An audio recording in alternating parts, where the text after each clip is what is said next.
돈을 버는 다양한 방법, 재테크 기사와 돈 되는 정보로 투자의 기준을 제시해주는 100분 머니쇼 시작합니다. 간밤 뉴욕 증시가 하락으로 마감했죠. 네, 뉴욕 증시 일제히 하락하면서 S&P 500 3거래일 만에 5천선 아래로 다시 떨어졌습니다. 1월 CPI가 예상보다 강한 모습을 보이면서 인플레이션에 대한 우려가 다시 커지고 있는데요. 네. 우리가 이렇게 지표를 갖다가 소홀히 할 수 없는 이유는 어제 CPI 발표 직후 주식도 주식이지만 금리, 환율이 그야말로 급변하는 모습을 보였습니다. 늘 종목 얘기를 하고 업종을 살피고 합니다만 네. 이런 거시 지표 우리가 계속 살펴야 하는 이유를 그럼요. 어제 여실히 보여준 그런 하루였습니다. 우리 어제 상승세를 보였는데 오늘이 걱정입니다. 그러게요. 사실 코스피, 네. 코스닥, 양시장 설 연휴 기간 동안 있었던 호재들 이제 어제장에서 반영이 되면서 동반 강세를 보였고요. 외국인들의 매수세도 유입이 된 상황인데 과연 또 오늘장에서는 또 어떤 네. 흐름을 나타내는지 증시타임에서 확인해 보겠습니다. 최근 필수 의료 공백으로 환자들의 불편이 커지고 또 재정을 눈에 띄게 줄면서 국민건강보험 제도에도 변화가 필요하다는 목소리가 커지고 있는데 이번에 대대적인 개편에 들어간다고 하죠. 네, 병원을 자주 가면 요즘은 이제 본인 부담이 높아지고 있고요. 또 자주 가지 않으면 또 보험료 환급해주는 합리적인 제도로 바뀐다고 합니다. 건강보험 무엇이 어떻게 달라지는 건지 하우머니에서 자세히 살펴보겠습니다. 네, 지금 보고 계신 머니쇼 유튜브에서도 라이브로 시청 가능하니까요. 많은 시청 부탁드립니다. 그럼 먼저 빠르게 돌아가는 글로벌 증시 상황부터 정리해 볼까요? 도지은 아나운서 소식 전해주시죠. 굿모닝 마켓입니다. 잘 달리던 시장에 제동이 걸렸습니다. 인플레이션 지표 중 CPI 결과가 예상치를 웃돌면서 시장에 찬물을 끼얹었는데 그간 가파르게 올랐던 부분에 대한 조정이 필요했던 시기에 트리거가 됐다는 평가입니다. 뉴욕 증시 3대 지수 모두 하락으로 마감했습니다. S&P 500 1.37% 하락하면서 5천선 반납을 했고요. 다우지수 1.35%, 나스닥의 하락폭이 역시나 가장 큽니다. 1.8% 하락하면서 3대 지수 모두 조정받는 모습입니다. 대형 기술주부터 중소형주들까지 전반적으로 타격을 받았는데요. 마이크로소프트 2%대 하락했고 애플도 1%대 하락했습니다. 엔비디아를 포함한 반도체 관련주들도 약세 보였는데 참고로 마감가 기준 엔비디아가 아마존 시총을 제치고 올라오면서 4위에 이름을 올렸습니다. 6위부터 10위도 보시죠. 메타도 1%대 하락 보였고 테슬라도 2%대 하락하면서 섹터 구분 상관없이 시장이 밀리면서 시총 상위주들도 대부분 빨간불 켠 모습입니다.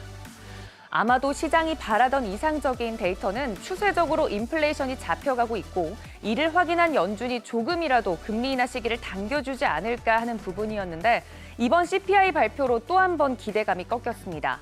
물론 파월 의장이 보다 선호하는 지표는 개인 소비 지출 PCE입니다만 인플레 지표 중 CPI가 가장 먼저 발표됐기 때문에 시장에 타격을 줬습니다. 1월 소비자 물가지수 전월보다 0.3% 오르면서 전년 동기 대비 3.1% 상승했고 근원 CPI는 전년 대비 3.9% 오르면서 월가 예상치를 상회했습니다. 2%대 이번에 볼 수 있지 않을까 하고 기대를 했는데 쉽지 않았는데요. 인플레이션이 예상보다 강한 모습 보여주면서 시장에서는 첫 금리 인하 시기를 5월에서 6월로 한 발 더 늦추고 있는 모습입니다. 전날까지 5월 금리 인하 가능성은 60% 달했었는데 절반 가까이 떨어진 것 확인이 가능하고요.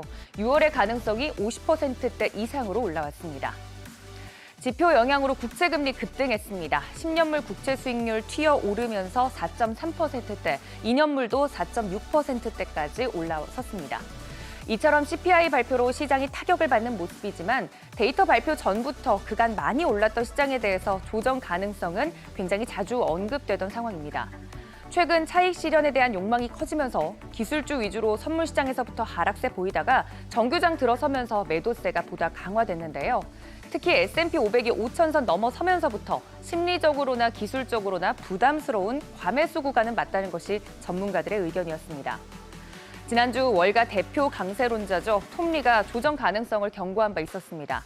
당시 S&P 500 지수가 14주 연속 상승한 점을 지적을 하면서 역사적으로 미국 증시가 급등한 이후 매번 조정 구간이 찾아왔다고 설명했습니다. 하지만 단순히 많이 올랐기 때문에 곧 떨어질 것이다 이런 점을 맞췄다기보다는 역시나 강세론자로 조정 후 흐름에 대해서도 언급을 한 바 있는데요. 이번 조정폭은 크지 않을 거고 장기적인 관점에서 여전히 낙관적인 시각을 가지고 있다면서 약 7% 조정 후 연말에는 5,200에서 5,400선까지 S&P 500이 다 반등할 것이라고 강조를 했습니다. 사실 금리 인하 시기도 빠르면 좋겠지만 현실적으로 하반기 시작 가능성이 더 높았던 상황이고요.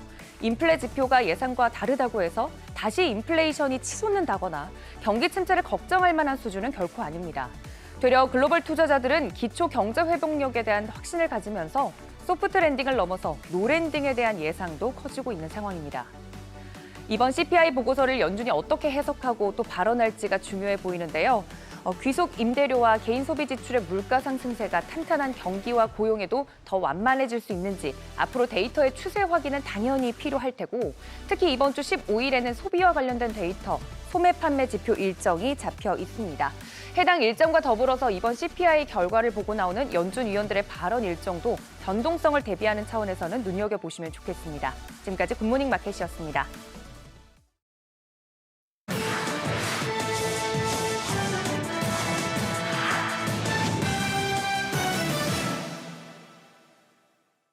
글로벌 비즈입니다. 오늘은 빅테크 특별 규제에서 제외되는 애플과 MS의 일부 서비스, CEO가 교체되는 도요타의 다이하츠와 수요 부진이 예상되는 글로벌 파운드리 소식입니다. 유럽연합이 빅테크 특별 규제 대상에서 애플과 마이크로소프트의 일부 서비스를 제외하기로 결정했습니다.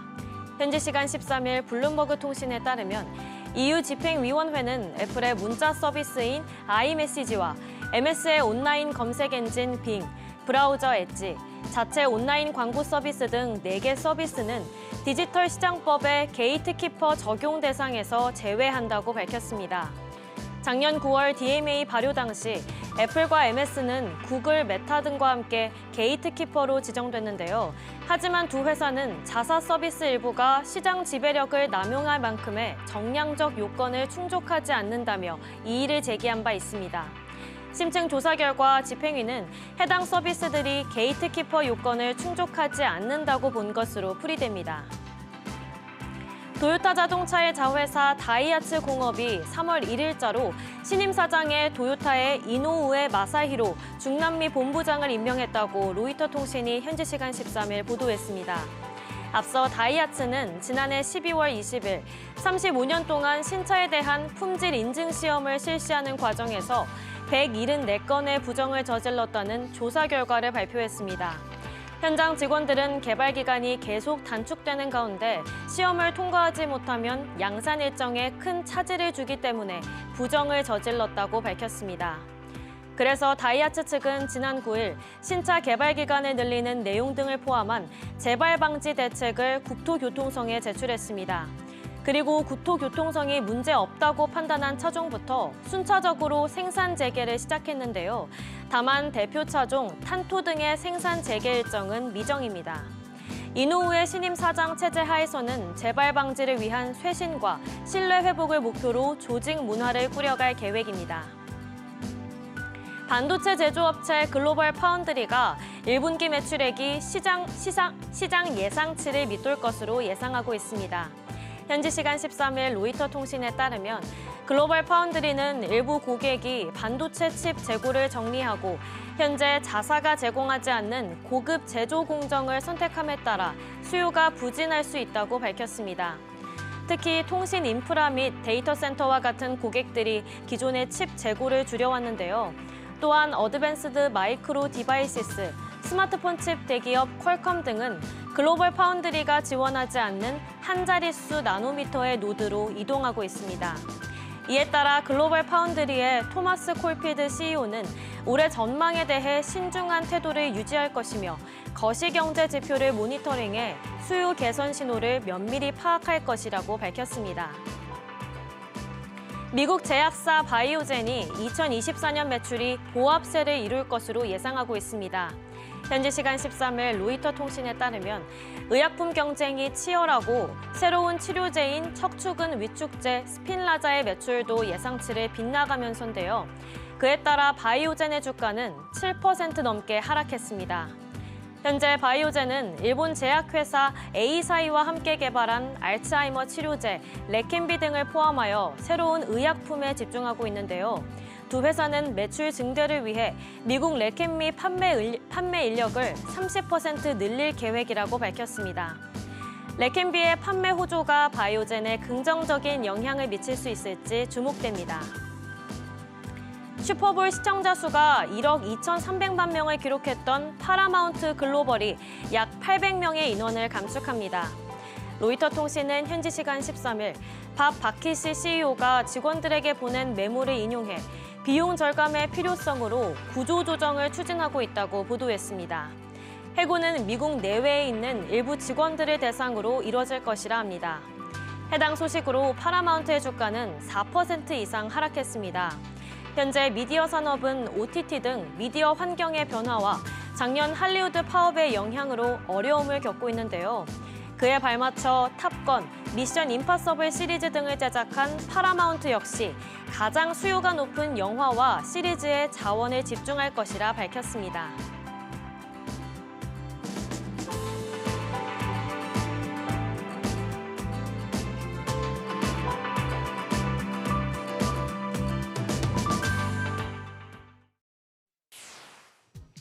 어제 이슈가 있었던 업종 살펴보는 기업 이슈 시간입니다.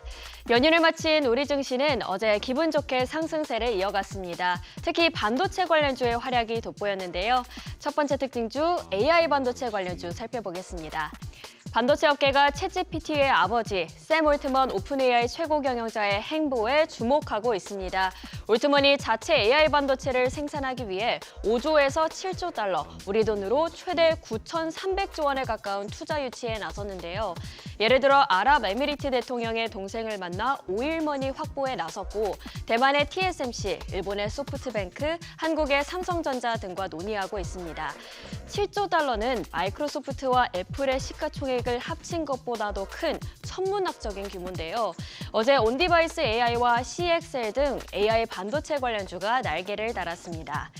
SK하이닉스가 5%가량 올라 신고가를 기록했습니다. 종가가 3년 만에 15만 원 선에 안착했고요. 또 일본과의 550억 원 수출 계약 소식이 있었던 가온칩스 26% 넘게 급등했습니다. HPSP도 무려 21% 이상 올라 신고가를 경신하면서 코스닥 시총 4위로 올라섰고 AI 반도체를 포함해서 어제 반도체 업종 전반이 강세를 보였습니다. 미국 바이든 행정부가 전기차를 포함한 중국 스마트 자동차의 수입을 제한하는 것을 검토하고 있습니다. 데이터 안보 위협에 맞서기 위해서인데요. 블룸버그 통신에 따르면 미국 행정부는 전기차를 비롯해서 무선 네트워크와 연결된 커넥티드카, 자율주행차 등 스마트카가 수집하는 데이터가 중국에 유출되는 것을 우려하고 있습니다. 관세만으로는 충분하지 않아서 중국산 스마트카와 그 부품들까지 수입 제한을 검토 중인데요. 반사의 기대감이 번지면서 어제 국내 전기차 관련주가 상승했습니다. 엔캠이 어제 상장 이후 처음으로 신고가를 찍었습니다. 코스닥 시총 6위 자리를 깨찼고요. 파워로직스와 칩셋 미디어도 약 13% 상승, 알맥과 신성 ST도 11%대 큰 폭으로 올랐습니다. 전기차 관련주 외에도 자율주행차와 스마트카 관련주가 좋은 흐름을 보였습니다. 삼성전자가 미국 명문대학인 프린스턴 대학교와 손을 잡고 6G 연구개발에 나섭니다. 삼성전자의 선행 연구개발 조직은 삼성 리서치 아메리카가 프린스턴대가 진행하는 프로그램의 창립 멤버가 됐는데요. 프린스턴대의 넥스트G 이니셔티브 산학협력 프로그램에서 6G 무선과 네트워킹 시스템 기술 혁신을 주도할 예정입니다. 차세대 통신 기술인 6G 연구개발 소식이 전해지면서 어제 통신 장비 관련주가 오랜만에 상승세 보였죠. 마감 상황 살펴보면 파이오 링크가 12%대 상승했고 서진 시스템은 작년 4분기 역대 최고 실적 경신 소식이 있었습니다. 12% 가까이 올랐고요. 이외에도 다산 네트워크스, 텔레필드, 자람 테크놀로지가 8에서 11%대 강세 보였습니다. 마지막으로 MSCI 한국지수 정기 변경 관련해서 살펴보겠습니다. MSCI 지수는 미국 투자은행인 모건 스탠리가 발표하는 글로벌 주가 지수죠. 매년 2월, 5월, 8월과 11월 총 4번의 정기 변경을 실시하는데요. 2월 정기지수 조정 결과 이번에 에코프로워티와 한진칼이 새롭게 편입됐습니다. 지수에 편입되면 지수를 추종하는 글로벌 패시브 자금 유입을 기대할 수 있는데요. 한편 FNF, 호텔신라, 현대미포조선, JYP엔터, 그리고 펄어비스 이렇게 5종목이 빠지게 됐습니다. 그럼 어제 편출입 종목들의 흐름 살펴보도록 하죠. 에코프로 머티가 22% 가까이 급등했습니다. 주가가 연초부터 부진에 빠지면서 20만 원 선 아래로 떨어졌었는데 최근엔 상승세로 재진입을 노리고 있고요. 한진칼도 편입 기대감에 3거래 연속 상승세였는데 어제도 급등 출발해서 장중 신고가를 찍었지만 차익 실현 매물이 나오면서 상승분을 반납했습니다. 반면 편출된 종목들은 약세를 보였는데요. 특히 현대미포조선이 7% 가까이 하락해서 52주 신저가까지 내려갔습니다. 지금까지 어제장 이슈 복습하는 기업 이슈 시간이었습니다.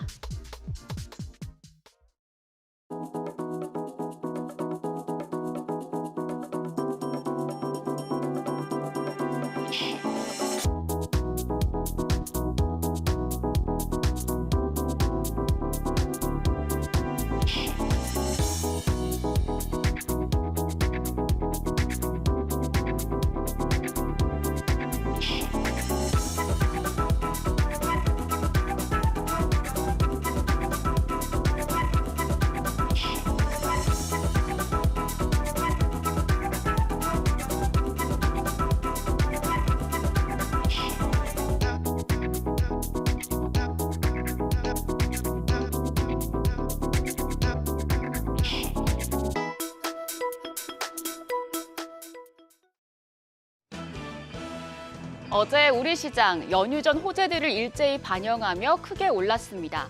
반도체가 밀어주고 가치주인 저 PBR주가 끌어주는 장세였죠. 미국 IT 기업의 실적 개선과 정부의 밸류업 프로그램이 외국인의 매수세를 자극하면서 시장에 우호적으로 작용했습니다. 다만 1월 CPI가 시장 예상치를 하회하면서 뉴욕 증시가 흔들렸기 때문에 오늘 우리 시장 힘들게 출발할 것으로 예상되는데요. 일단 어제장부터 복귀하고 이슈들 체크하겠습니다. 어제 코스피가 1.12% 올라 2,649.64포인트, 코스닥은 2.25% 뛰면서 845.15포인트에 마감했습니다. 양시장에서 외국인이 순매수 포지션을 취하며 증시를 끌어올렸습니다.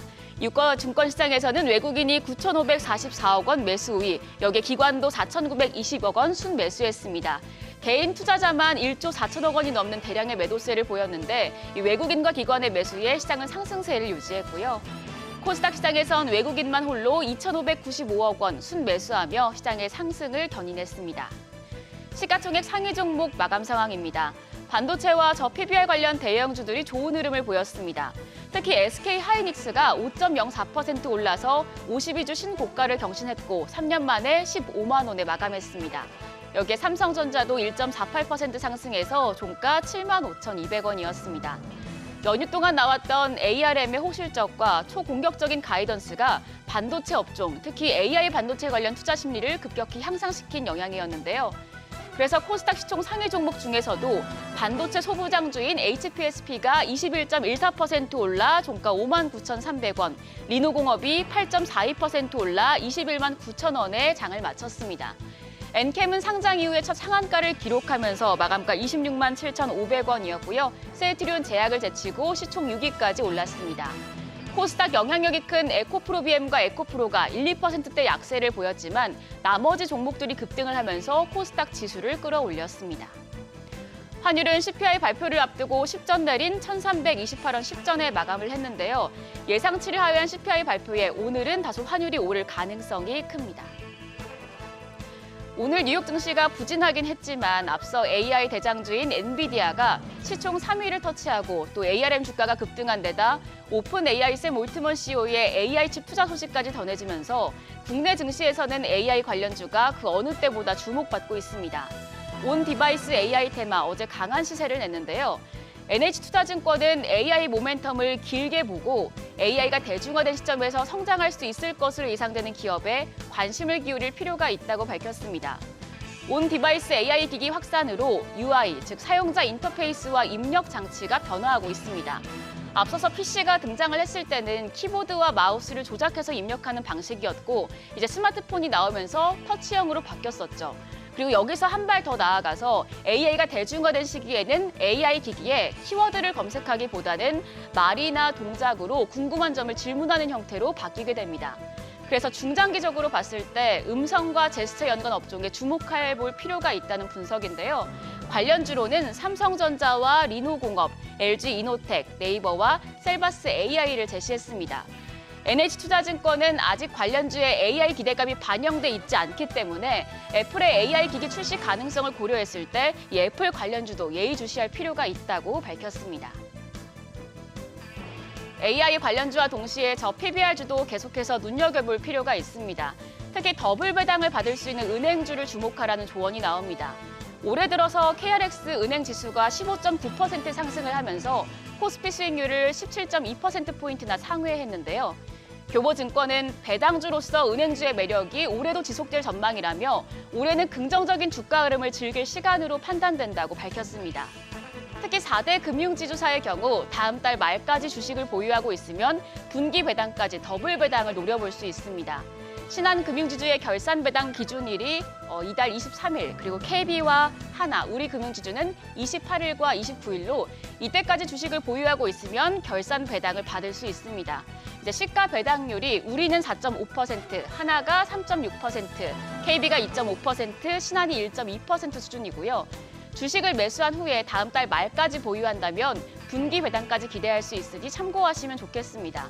이 분기 배당을 포함한 연간 배당은 KB금융이 3,060원, 신한이 2,100원, 하나가 3,400원, 우리가 1,000원입니다. 여기까지 AI와 금융주 이슈들 체크했고요. 오늘 우리 시장이 부진할 텐데 머니쇼와 함께 슬기롭게 대응하시기 바랍니다. 지금까지 어제장 오늘장이었습니다.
현재 시각 8시 25분 향해 갑니다. 이제 어제 국내 증시 같은 경우는 이제 외국인 기관 순매수로 이제 시장 강세를 보여줬습니다만 네. 간밤 뉴욕 증시가 조금 불안한 모습을 보이고 있어서 글쎄 오늘 국내 증시 흐름이 어떨지 좀 궁금해지네요. 네, 그러네요. CPI는 뭐 그야말로 좀 다소 네. 시장 예상에 비해서 쇼크를 할 정도로 높게 나와 버렸고요. 헤드라인뿐만 아니라 그우는 뭐 슈퍼코어 할 것 없이 아직까지 인플레이션에 대해서 이렇게 긴장의 끈을 놓아서는 안 되겠다 싶은 것도 있고, 다만 또 이제 희망적인 거는 1월 달은 약간 계절적으로 항상 CPI가 높게 나오는 부분이 있다 네. 해서 뭐 금요일 날 PPI까지도 봐야 된다 이런 얘기도 있긴 있습니다. 그나저나 외국인들이 오늘 그쪽은 미국이고 뭐 우리가 이까지 끌어왔으니까 그냥 우리 손에 달려서 하면서 오늘도 계속 그냥 현선물 강력한 매수세를 이렇게 유지하면서 네. 우리 시장의 차별화를 갖다 만들어낼 수 있을라는지 좀 그게 이제 궁금해지는 그런 날입니다. 그렇죠. 결국 네. 외국인과 기관 매매 포지션에 따라서 네, 시장 좀 방향이 많이 또 달라지는 결정될 그런 수 흐름이 있으니까요. 되니까. 예. 예. 자, 그리고 지금 보고 계신 머니쇼 유튜브에서도 라이브로 시청 가능합니다. 뭐 출근길에 보고 계신 분들도 많으실 것 같은데 실시간 댓글 참여도 가능하니까요. 많은 시청 부탁드립니다. 자, 오늘 유한타증권 유동본부장님 네, 바로 모셔보도록 그래요. 하죠. 어서 네. 오세요. 어서 오십시오. 안녕하십니까. 어제 또 뭐 시장 지켜보셨을 것 같은데 네. 한번 총평을 부탁드립니다. 아침에 뭐 보고 있었을 때는 이게 이제 CPI가 시장에 영향을 좀 미치겠구나 하는 생각을 이미 했었고요. 네. 그리고 예상했던 시나리오인데 예. 아침에 일어나 보니까 이제 막 유튜브 막 동영상 썸네일 뜨는 게 막 엄청난 큰 하락장이 온다 뭐 등등등 뭐 패닉을 또 하십니다. 그래서 뭔가 불안감을 조성하는 그래서 썸네일이 많죠. 좀 웃었습니다. 솔직히 말씀드려서 네. 그 정도로 걱정할 수준이 아니고요. 이미 예상했던 어떤 시나리오인 것 같고 지금 우리가 이제 계속 얘기하고 있는 게 컵 핸들 차트라고 얘기를 하고 있는데 이게 전 고점 2022년 초의 고점을 뚫었던 S&P 500이잖아요. 예, 그러고 나면은 이제 지금 이렇게 조정이 올 때 이때 도망가는 게 아니고요. 매수를 하는, 그러니까 여기 보시면 바잉 레인지라고 되어 있죠. 예, 그래서 지금 오른쪽 끝입니다. 그래서 고점 근처에 오면은 뭐 왔다 갔다 좀 합니다. 그렇지만 상승을 할 거라고 생각을 하고 있고, 우리가 오늘은 제가 자료를 가지고 오지 않았는데 지난주, 지지난주에 가져왔던 자료 보시면은 지금 올해가 대선이죠. 네네. 대선의 그 월간 상승을 보시면 어떤 식으로 나오냐면 2월 달에 조정이 좀 있습니다. 그리고 3월 달 좀 올라가고요. 4월 쉬고 5월 달 하락하고 그리고 나서 6월, 7월, 8월 계속 상승하는 그런 시장이 좀 세게 들어옵니다. 그래서 결국 지금 현재 시점이 지금부터 5월까지 어느 정도 좀 올라갔다 내려갔다 하면서 쉬어가는 장세거든요. 그런 부분을 좀 잘 활용하셔야 되고, 그게 지금 여기에 컵 핸들 차트로 보면 바잉 레인지라고 보시면 될 것 같습니다. 지금 근데 이제 우리가 생각해 봤던 게 도대체 그럼 뭐가 시장을 끌어내릴 건가 네. 하는 부분이 결국은 인플레이션 숫자와 이 금리에 대한 이 기대치가 둔화가 되면서 시장을 좀 끌어내려 주겠구나 하는 그런 생각을 했었습니다. 그래서 그 부분에 있어서는 좀 뒤로 가면 차트가 하나 있는데요. 보시면은 미국의 그 core PC 인플레이션이라고 해서, 그러니까 미 연준이 들여다보는 지표예요. 그 지표를 보시면은 전망치가 이렇게 나와 있죠. 보시면은 2023년 12월에 2.9%. 근데 보시면 2024년 3월에 얼마죠? 3.5%. 올라가죠. 예. 자, 이런 숫자가 나올 확률이 높다였던 거죠. 네네. 그러니까 지금 이제 1월 숫자 나왔어요. 2월 숫자 나오고 3월 숫자 나올 때까지는 추세가 떨어지는 게 아니고 또 다시 올라가는 추세가 나올 가능성이 높거든요. 이 개인 소비 지출.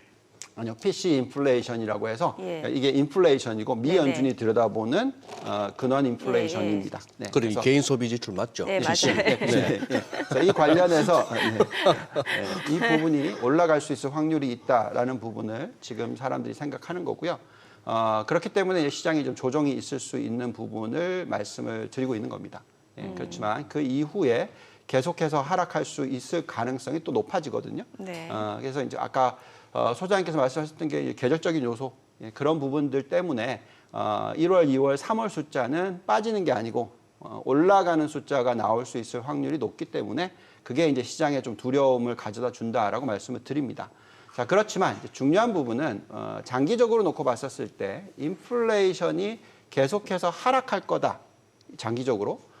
이 부분이 있으면은 미국의 P 멀티플, 우리가 이제 PER이라고 하는 부분이 지금은 20배 정도니까 비싸 보이지만 연말까지 갔었을 때 23배까지, 뭐 22배 이상까지 확대될 수 있는 가능성이 점점 확대됩니다. 그래서 차트 한번 보여주시면 인플레이션 대비해서 평균 PER이 1900년도 이후부터의 어떤 모습이었냐면 가장 시장이 좋아하는 인플레이션 숫자가 2%에서 3%대 사이입니다. 그래서 지금 다시 올라가면서 3% 이상으로 올라갔기 때문에 사람들이 이거 왜 이렇게 비싼가 이렇게 느껴지는 거죠. 20배인데 평균이 19배니까 그죠? 네. 예, 그래서 하락을 하는 모습이 나오지만 또 다시 이제 5월 숫자 이후부터는, 그러니까 3월 숫자 이후죠. 그러니까 4월, 5월 숫자부터는 계속 또 떨어지는 모습이 나올 거고, 이렇게 되면 이제 PER이 또 다시 20배 이상, 21배, 22배 이렇게까지 이제 확대가 되는 모습이 올해 하반기로 갈수록 계속 이어질 수가 있습니다. 그래서 개인 소비 지출 관련된 인플레이션 숫자, 근원, 그 인플레이션 숫자가 떨어질 거기 때문에 그 부분을 놓고 보시면은 지금은 두렵지만 이런 두려울 때만큼이 어떻게 보면 기회가 될 수 있다, 이렇게 말씀드릴 수 있을 것 같습니다. 그래요. 뭐 유 본부장님 설명을 듣다 보니까 조금 아까 처음에 보여주신 그 연준의 향후 인플레이션 전망 도표를 보면서 다소 안도는 됩니다만, 이 전과자가 서러운 게 말이죠. 아무리 마음 고쳐먹고 개과천선하겠다 해도 주변에서 안 믿어줘요. 계속 의심의 눈길로 보고 저 사람 고쳐 쓰는 거 아닌데 이러면서 걱정하는데, 전과가 있으니까 연준이 그놈의 인플레이션이 일시적이다 했다가 우리 진짜 한 두 자릿수 갈 뻔했던 그 인플레이션을 경험했기 때문에 네. 아까 보여준 저 연준의 저 전망대로 과연 가주면 좋은데 아닐까 싶은 마음도 들고 네. 그러면은 어제 인플레이션 지표가 워낙 많이 나옵니다. 헤드라인, 뭐 근원에서 또 이렇게 주거비 빼면은 슈퍼코어 뭐 이렇게까지도 나오고 하는데 아니 보니까 이게 또 연준이 좋아하는 PC 인플레이션 지표에서 또 가중치도 다르고 어떤 항목은 들어가고 빠지고 하다 보니까 두 개의 지표가 좀 달라요. 확실히 좀 PC는 CPI보다는 좀 낮게 나오는 경향이 있더라고요. 네. 근데 보면 뭡니까 저 상품 쪽은 확실히 아직도 낮아지고 있어요. 네. 근데 문제는 서비스더란 말이죠. 네. 이게 잘 잡히겠습니까? 네. 자, 우선은 이제 헤드라인 쪽을 놓고 얘기 말씀을 드리면 이제 계절적인 요소 부분들이 있었기 때문에 숫자가 좀 높게 나오는 건데 저희가 이제 유가의 흐름을 보시면은 만약에 지금 현재 유가가 77달러 정도 수준, 뭐 네. 70달러 중반 수준으로서 유지가 된다 연말까지. 자, 이렇게 계산을 하면은 이제 유가는 계속해서 CPI에 마이너스 영향을 미칩니다. 예, 그래서 유가나 이 상품 가격 같은 경우에는 인플레이션 이미 2%대가 잡혔다라고 보시는 게 맞겠고요. 또 운송 관련 부분이나 뭐 여러 가지 우리가 흔히 얘기하는 이제 인플레이션의 두 가지 요소가 있는데 우리가 흔히 얘기하는 이제 비용의 증가에 따른 수요 말고 비용의 증가, 즉 그러니까 원자재 가격이라든지 이런 부분들, 그러니까 이런 부분들은 이제 거의 2%대 다 잡혀 있다라고 보시면 되겠고, 지금 소장님 말씀하신 대로 서비스 이게 이제 수요 관련된 부분이에요. 근데 여기서 지금 안 잡히고 있는 숫자가 진짜 지독하게 안 잡히고 있는 숫자가 뭐냐면 주거비입니다. 주거비 숫자가 얼마가 나왔냐? 6% 상승이 나왔어요. 그래요. 그리고 0.4% 전달 대비 상승이니까 곱하기 12 하더라도 거의 5% 수준이란 말이죠. 자, 이 숫자가 전체의 인플레이션 숫자의 거의 절반을 차지합니다. 그래서 이게 잡혀야 돼요. 근데 이제 미 연준이 좀 당당하게 세게 얘기하는 이유가 뭐냐면 금리를 내려줄 필요가 있다, 있을 수 있다라고 얘기하는 이유가 뭐냐면 그 주거비를 리드하는 그 렌탈 인덱스라는 게 있어요. 이게 지금 완전히 잡혔고 마이너스로 갔습니다. 그래서 이게 뭐 그 지금은 아직 안 떨어지고 있는데 이게 항상 굉장히 가장 지연되는 지표거든요. 그래서 요걸 보면서 정책을 쓸 수는 없는 거죠. 이건 이제 가장 뒤에 따라오는 지표이기 때문에 그래서 그것을 제외하고 나면은 제가 계속 말씀을 드렸던 부분이지만 인플레이션은 올해 연말까지는 아니더라도 내년 연말까지는 2%대로 간다. 그래서 2% 초반까지도 갈 수 있다. 그리고 제가 가지고 오진 않았지만 지금 이제 미래 5년 인플레이션 숫자가 있고요. 또 미래 10년 인플레이션 숫자가 있고 또 미래 5년 뒤에 5년 평균 인플레이션 숫자가 있는데 다 어느 정도 수준이냐면 2%대 초반입니다. 그래서 2.2에서 2.3% 사이입니다. 그래서 지금 장기적인 모든 것은 2%대로 갈 거다라고 생각을 할 수 있는데 소장님 말씀하신 대로 이게 워낙 많이 얻어맞았잖아요, 우리가. 그러다 보니까 3% 지금 나오고 있는데 언제 2% 갈 거냐 이렇게 걱정을 하는 거죠. 그래서 추세가 상승하는 시기가 나올 때는 이렇게 자꾸 두려움이 생기는 겁니다. 그래서 지금 추세가 예상보다 안 좋잖아요. 그리고 또 2월 달 숫자도 안 좋을 수 있어요. 3월 달 숫자도 안 좋을 수 있습니다. 그러면은 2월, 3월 달 숫자가 발표되는 3월, 4월이 시장이 그렇게 좋게 움직일 것 같아 보이진 않죠. 그래서 이 부분이 이제 영향을 미치고요. 근데 저는 주식에 대해서는 덜 두려워하는데 오히려 이 채권 금리가 어제 폭등을 했죠, 거의. 그러면서 뭐 지금 3% 밑으로 떨어질 거하고는 거리가 먼 것처럼 올라가기 하고 있어요. 지금 4.3%이기 때문에 제가 이 채권 투자가 그만큼 어렵다라는 얘기를 정말 많이 해드렸는데 그동안 말씀 많이 우리나라 하셨죠. 투자자분들이 정말 투자 많이 하는 게 TMF라는 ETF예요. TMF요? TMF라는 ETF인데 전에도 말씀을 드렸지만 이게 장기 국채를 투자를 하는데 레버리지 3배를 걸어서 투자를 하는 거고 여기에 수수료를 1년에 1% 이상 주는 겁니다. 수수료가 1%요. 네. 아니 4%짜리. 그래서 이거는 제가 볼 때는 너무 과한 전략인 거죠. 채권 투자를 너무 쉽게 생각하는 거죠. 금리가 당연히 떨어져 줄 거다. 이렇게 생각하시면서 투자를 하시면 안 됩니다. 채권 투자가 쉽다고 생각하시는데 절대 쉽지 않다는 얘기를 좀 해드리겠고 지금은 왜 이렇게 금리가 자꾸 올라가냐면 계속 말씀을 드리지만 미국의 경기가 예상보다 좋다라는 거예요. 네. 예. 지금 4, 4분기 경제 성장률이 3%대가 나왔고 올해 1, 4분기 경제 성장률 지금 전망치가 3%대가 나오고 있어요.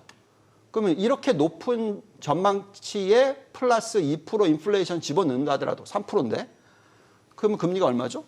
5%는 돼야 될 거 아니에요. 그 정도로 갈 수도 있다는 거예요. 물론 그건 좀 너무 과한 거지만. 그래서 쉽게 3.5%대로 바로 갈 거다 이렇게 생각하시면 안 된다는 거죠. 제가 생각할 때 연말까지는 갈 것 같습니다. 근데 인플레이션 숫자가 떨어지는 모습을 보여줘야지만 네. 이 그 국채 수익률이 4.3에서 4%, 3.8 뭐 이렇게 천천히 떨어지는 그런 모습이 나올 텐데 그 떨어지는 모습은 아마도 올해 하반기에 예. 좀 더 정확하게 나오지 않을까. 그래서 상반기는 여전히 아까 말씀드렸듯이 2월 인플레이션 숫자, 3월 인플레이션 숫자를 확인할 때까지는 계속해서 저렇게 4%대 이상에서 유지될 확률이 높다라고 판단이 들고 있습니다. 그러면 인플레이션 수치 자체는 연준이 그 목표하는 수치에 다가서는 속도가 조금 다소 더디게 나타나고 미국의 경기는 예상보다 강하고 그럼 연준 입장에서는 금리 인하 시기를 조금 더 늦춰도 된다라는 거잖아요. 그렇죠. 그래서 지금 6월달 얘기 나오는 거고. 예, 그래서 그 부분을 이제 여러 번 말씀을 드렸고요. 지금 금리 인하의 전망은 제가 지금 갖고 온 숫자는 네. 어제 인플레이션 숫자 발표되기 전 숫자인데 네. 5월 달에 금리 인하의 확률이 80%였는데 지금 많이 바뀌었죠. 지금 많이 떨어졌어요. 그래서 이제 6월로 이렇게 넘어가는 네. 그런 모습입니다. 근데 어쨌든 제가 계속 말씀드렸던 건 뭐냐면 올해 우리의 전망은 인플레이션 관련된 이유든 여러 가지 이유를 놓고 봤었을 때 미 연준이 금리를 3차례만 인하해 주는 게 좋다.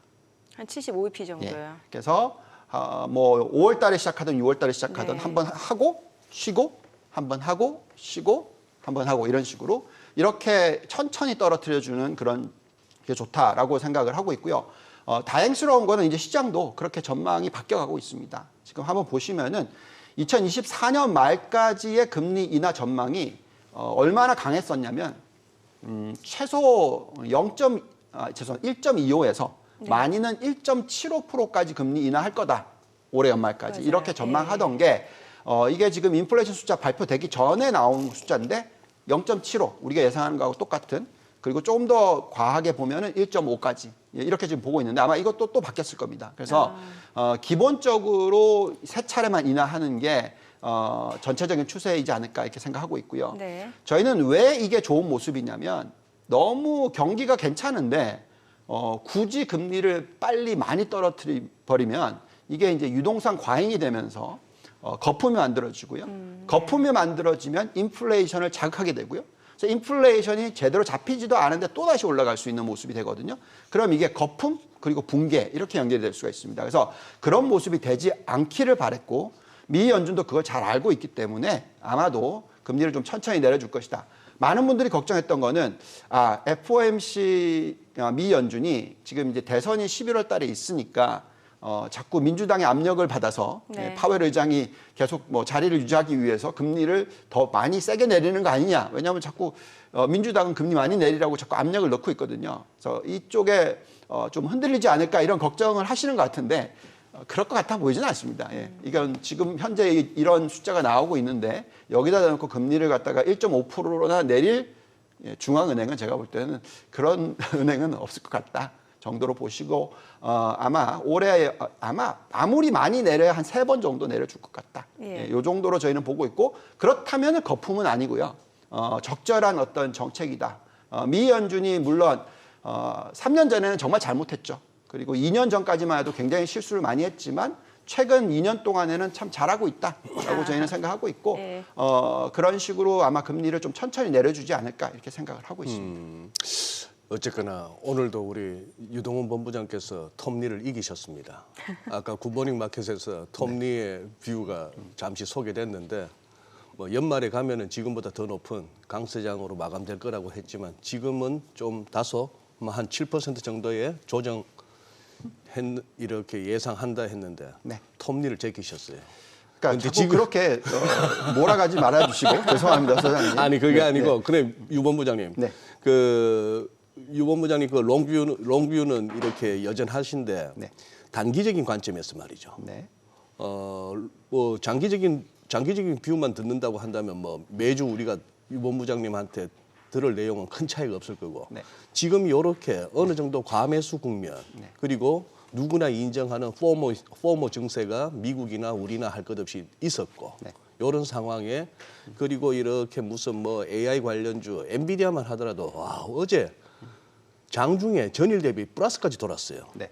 갭다운 출발했다가 맞습니다. 그런 식으로 해서 겨우 마이너스 0.17%라면 굉장한 하방 경직성인데 네. 아마존 시총을 뭐 네. 넘어섰으니까요. 예. 근데 ARM은 전날 30% 가까이 올랐다가 20% 빠졌으니 뭐 낮은 레벨에서 30% 올랐다가 높은 레벨에서 20% 빠졌으니 거의 다 토해냈다고 볼 수 있는 네. 엄청난 변동성이에요. 지금 단기적으로는 지금 그래도 변동성은 각오해야 되는 거 아닙니까? 네. 제가 그 톱니 말씀을 하셔서 제가 좀 아니 톱니보다 세시다니까. 그러니까 센 게 예. 아니라 예. 잘 맞췄다고 얘기해 주셔야죠. 예, 아, 맞아요 예, 지금까지. 맞아요. 다시 말씀을 드리면 제가 그분보다 긍정적인 게 아니고요. 저희는 굉장히 중요하게 생각하는 게 뭐냐면 논리입니다. 네. 시장을 좋게 보는데 왜 그런지 그리고 도대체 어디에 투자를 해야 되는지 이런 게 중요한데 그래서 제 얘기도 제 말씀도 네. 지금까지 유본부장님의 어떤 그 뷰나 네. 그리고 운용 성과가 지금까지 아주 탁월하시죠. 근데 지금 요 약간 이제 네. 후달후달하는 시점이 온 거예요. 예. 그거를 지금 굉장히 이해하는 게 굉장히 중요합니다. 그래서 그걸 지금 설명을 드리자면 네. 자, 톱니가 뭐라고 얘기했냐면 작년에 시장이 굉장히 세기 때문에 올해 굉장히 좋을 거다. 근데 뭘 사라고 얘기했냐면 대형 기술주, 뭐 AI 관련주 이런 거보다도 중소형주가 50% 오를 거다. 톱니가 지금 러셀 네. 2000 러셀 2000이 많이 오를 거다. 이런 식으로 얘기를 했단 말이죠. 네. 간밤에 많이 떨어졌는데 4% 넘게 빠졌죠. 저희가 계속 얘기해 드리는 게 지금 시장이 잘못 보고 있다. 뭘 잘못 보고 있냐면 지금 시장은 거품으로 가는 과정의 시장의 흐름이 아니라 적절한 상승이고 펀더멘탈이 뒷받침되는 위주로 가는 게 맞다. 예. 예, 그렇게 보고 있기 때문에 여전히 대형 기술주나 AI 관련주인데 AI 안에서도 실적이 좋은 회사들. 예. 그래서 이익을 창출이 되고 성장이 굉장히 빠른 회사 위주로서 사야 된다. 예, 이 얘기를 해드린 거예요. 네. 그래서 암즈 같은 경우에는 맞아요. 실적이 좋은지 안 좋은지 정확하게 저희가 들여다보지 않아서 답을 못 드리겠지만 변동성이 심할 것 같습니다. 그리고 또 암즈라는 종목은 이게 인수될까 말까 하면서 계속 왔다 갔다 했었잖아요. 예, 그러면서 이게 변동성이 심할 수밖에 없는 그런 거고요. 반면에 엔비디아는 저희가 들여다볼 때 확연하게 실적이 뒷받침되고 있어요. 네. 네, 지금 미래 포워드 PER로 보시면은 35배보다 훨씬 더 낮아요. 25배입니다. 그러니까 평균이 지금 네네. 매그니피선 7이라는 종목들의 PER이 평균적으로 지금 거의 30배가 넘는데, 네. 근데 이 엔비디아는 오히려 더 싸요.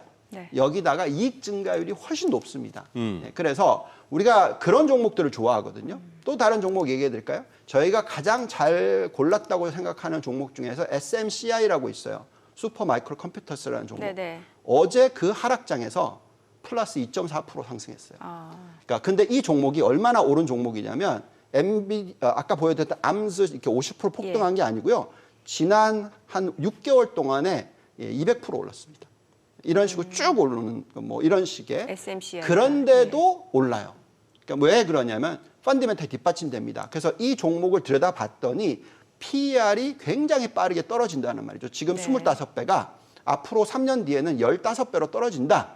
그만큼 이익이 중요하다는 거죠. 그래서 제가 지금 계속 말씀을 드리는 것은 지금 중소형주를 사시면 안 되는 타이밍이다, 지금은. 네. 왜? 아까 말씀드렸듯이 금리. 자, 중소형주가 잘 가고 세게 움직이려면 펀더멘탈이 좀 약하다 하더라도 금리가 빠르게 떨어져 주면서 실적을 긍정적으로 만들어 줄 수 있는 요소가 있어야 되거든요. 네. 근데 지금 보시면은 금리가 계속 올라가고 있잖아요. 근데 중소형주가 갈 수는 없거든요. 예. 예, 그래서 또 말씀을 드리지만 언젠가는 중소형주가 튈 거예요. 그 타이밍은 언제냐면 금리를 떨어뜨려 주고 예. 그 떨어뜨려 줌으로 인해서 장기 금리가 지금 4.3이 아니라 3.5까지 이렇게 떨어지는 모습이 나오잖아요. 그러면 이제 중소형주가 많이 움직일 거라는 거죠. 그래서 제가 판단하는 중소형주에 올라가는 타이밍은 지금이 아니고 올해 하반기 더더욱이나 한 4, 4분기, 그러니까 미국의 그 대선이 끝나는 시기 전후 이 정도로 좀 보고 있다는 거죠. 그리고 지금 보면 다른 여러 가지 종목들이 다 똑같아요. 네. 그러니까 뭐 예를 들어서 성장주 중에서 아직 실적이 잘 이해가 안 가는 종목들이 있어요. 뭐 신재생 에너지라든지 전기차라든지, 그러니까 이런 부분들이 지금 다들 조금씩 걱정을 하고 있는 부분들이란 말이죠. 그래서 그 실적이 좋아지는 것과 연결되는 부분이 금리가 어떻게 되느냐가 굉장히 중요한데, 인플레이션이 먼저 떨어져 주고, 그리고 금리가 떨어져 주고, 그리고 그 과정 아래에서 중소형주는 간다라는 거죠.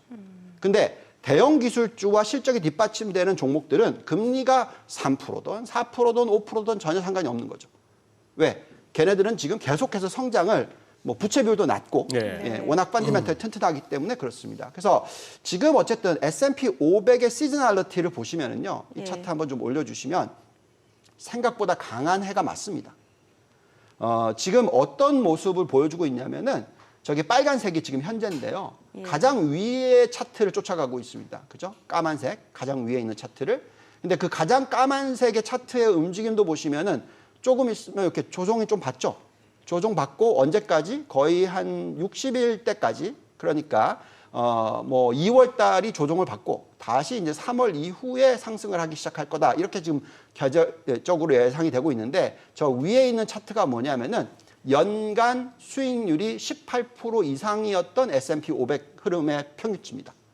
그래서 올해가 어느 정도 올라갈지는 모르겠으나 두 자릿수의 상승은 할 것 같다. 연초 대비해서. 그러면 두 자릿수의 상승으로 계산을 했었을 때 저희가 계산해 봤었을 때는 뭐 최소가 얼마냐면 5,300이 나오는 겁니다. 그래서 제가 볼 때는 이번 시장의 조정이 앞으로 뭐 지금부터 앞으로 2달 정도 있을 이 구간에서 좋은 종목 위주로서 앞으로 실적이 뒷받침되는 종목 위주로서 사 놓으시면 이거는 거품에 투자를 하는 게 아니고 펀디멘탈이 뒷받침이 되는 쪽에 투자를 하는 거다라고 말씀드릴 수 있을 것 같습니다. 지금 이제 예상 체결 지수로 봐서는 우리 뭐 1%대 코스피 코스닥 할 것 없이 1%대 하락 출발로 예상이 되는 상황인데, 뭐 계속해서 장 열리고 나서 외국인 동향이 궁금하긴 합니다만, 조금만 입체적으로 장을 보자면은 주식도 주식이지만 금리하고 달러 강세가 어제는 좀 뭐 CPI라는 그 지표가 나왔긴 했습니다만 평소 대비 너무 컸고요.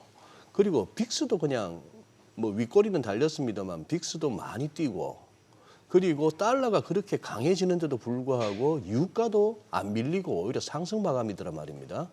뭐 이런 식으로 되니 전반적으로 주식시장뿐만 아니라 모든 시장이 이렇게 되는데, 지금 유 본부장님 말씀 맞다나 한두 달 조정 기간에 좀 이렇게 살 수 있는 그런 뭡니까 현금을 보유하고 계신 분들은 이 조정이 반가울 수가 있는데, 지금 내가 그냥 꽉 채우고 있다 지금. 이 기간을 어떻게 대처해야 될까요? 그냥 뭐 버티는 게 맞습니까? 아니면 이런 상황에서 좀 참 대처가 만만치 않을 것 같은데. 네. 예. 글쎄요. 지금 이제 질문하신 부분에 있어서 저희가 고객들한테 요즘에 가장 많이 네. 얘기를 듣는 부분은 뭐냐면, 한국 주식 들고 있는 부분은 어쩔 수 없고, 어쩔 수 없고. 네. 미국으로 이제 투자를 늘리겠다고 하시면서 지금 자금을 가지고 오세요. 심지어는 뭐 종목을 갖다가 선택하기 상당히 어렵다. 네. 그래서 그냥 아예 그냥 주식 입고를 하세요. 예. 사고 싶은 종목은 너무 많이 올랐고 또 예. 안 오른 종목은 그만큼 저평가된 이유가 있을 것 같아서 손이 안 가고 네. 그게 개인 투자자 심정이거든요, 그렇죠. 사실. 지금. 그래서 예. 오른 종목을 안 사고 빠지는 종목을 사거든요. 그러니까 자꾸 꼬이는 거죠, 스텝이. 저희는 계속 오르는 종목을 사야 된다. 그러니까 더 얘기를 하자면 저희가 작년 내내 엔비디아의 비중을 높였어요. 네. 그러니까 특히 그 500달러에서 400달러 떨어지는 이 구간, 이 구간에서 비중을 더 늘렸거든요. 지금 이제 700달러죠.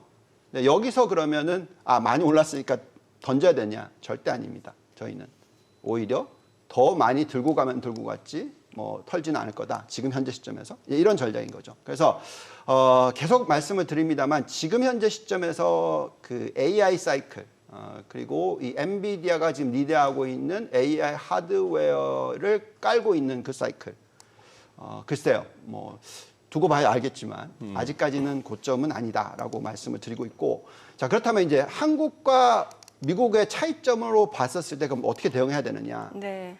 저희가 생각할 때는 계속 말씀을 드리지만 미국 시장이 지금 이게 완전히 꺾이는 시작이 아니라는 말이죠. 저희가 생각할 때는.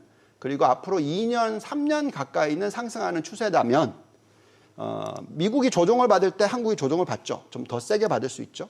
그렇지만 미국이 또 다시 상승을 하게 되면은 쫓아가는 모습이 나올 수가 있습니다. 그래서 미국을 쫓아가는 한국 시장 중에서 지금 가장 대표적으로 좋아하는 종목들. 자, 보시면은 지금 한국의 시장을 상승하는 것에 리드를 하는 종목을 두 개를 딱 뽑자면은 저는 기아차와 SK 하이닉스가 나와요. 예. 그래서 저런 종목들은 빠질 때 우리가 글로벌 경쟁력을 가지고 있다고 저희는 판단하고 있거든요. 네. 예. 그래서 한국도 마찬가지로 똑같이 시장을 리드하고 있는 종목과 업종을 사셔야 됩니다. 그때 파는 게 아니고. 예. 그래서 저희는 물론 삼성전자는 여기서 지금 약간 조금 소외된 느낌이 없지 않아 있어요. 근데 그 이유는 여러 가지 이유가 다 복합적입니다. 그래서 어쨌든 간에 우리가 지금 같은 조정을 받을 때 어떻게 투자하는가 굉장히 중요한데 이런 우리가 흔히 얘기하는 잡주, 네. 이익이 전혀 안 나는데 그냥 테마성으로 막 끌어올리는 예를 들어서 로봇 관련주든 뭐든 간에 실적이 전혀 없는데 그냥 미래가 엄청 좋을 거다라는 것을 넣으면서 주가를 튕겼을 때 이런 거는 이제 조심하셔야죠. 그렇지만 저렇게 이제 펀더멘탈이 좋아지면서 이익이 확 늘어날 부분이 앞으로 1년, 2년 동안에 계속 보여진다. 아니면 엄청나게 지금 저평가되어 있는 게 맞다라고 생각하고 저평가 관련된 부분이 적절한 가치를 받을 수 있을 가능성이 높아지고 있다. 지배구조 이슈가 해결되고 있다. 이런 것들. 그러니까 이런 것들은 제가 볼 때는 이런 하락장이 들어왔었을 때 계속 사서 모아오시는 전략이 맞다.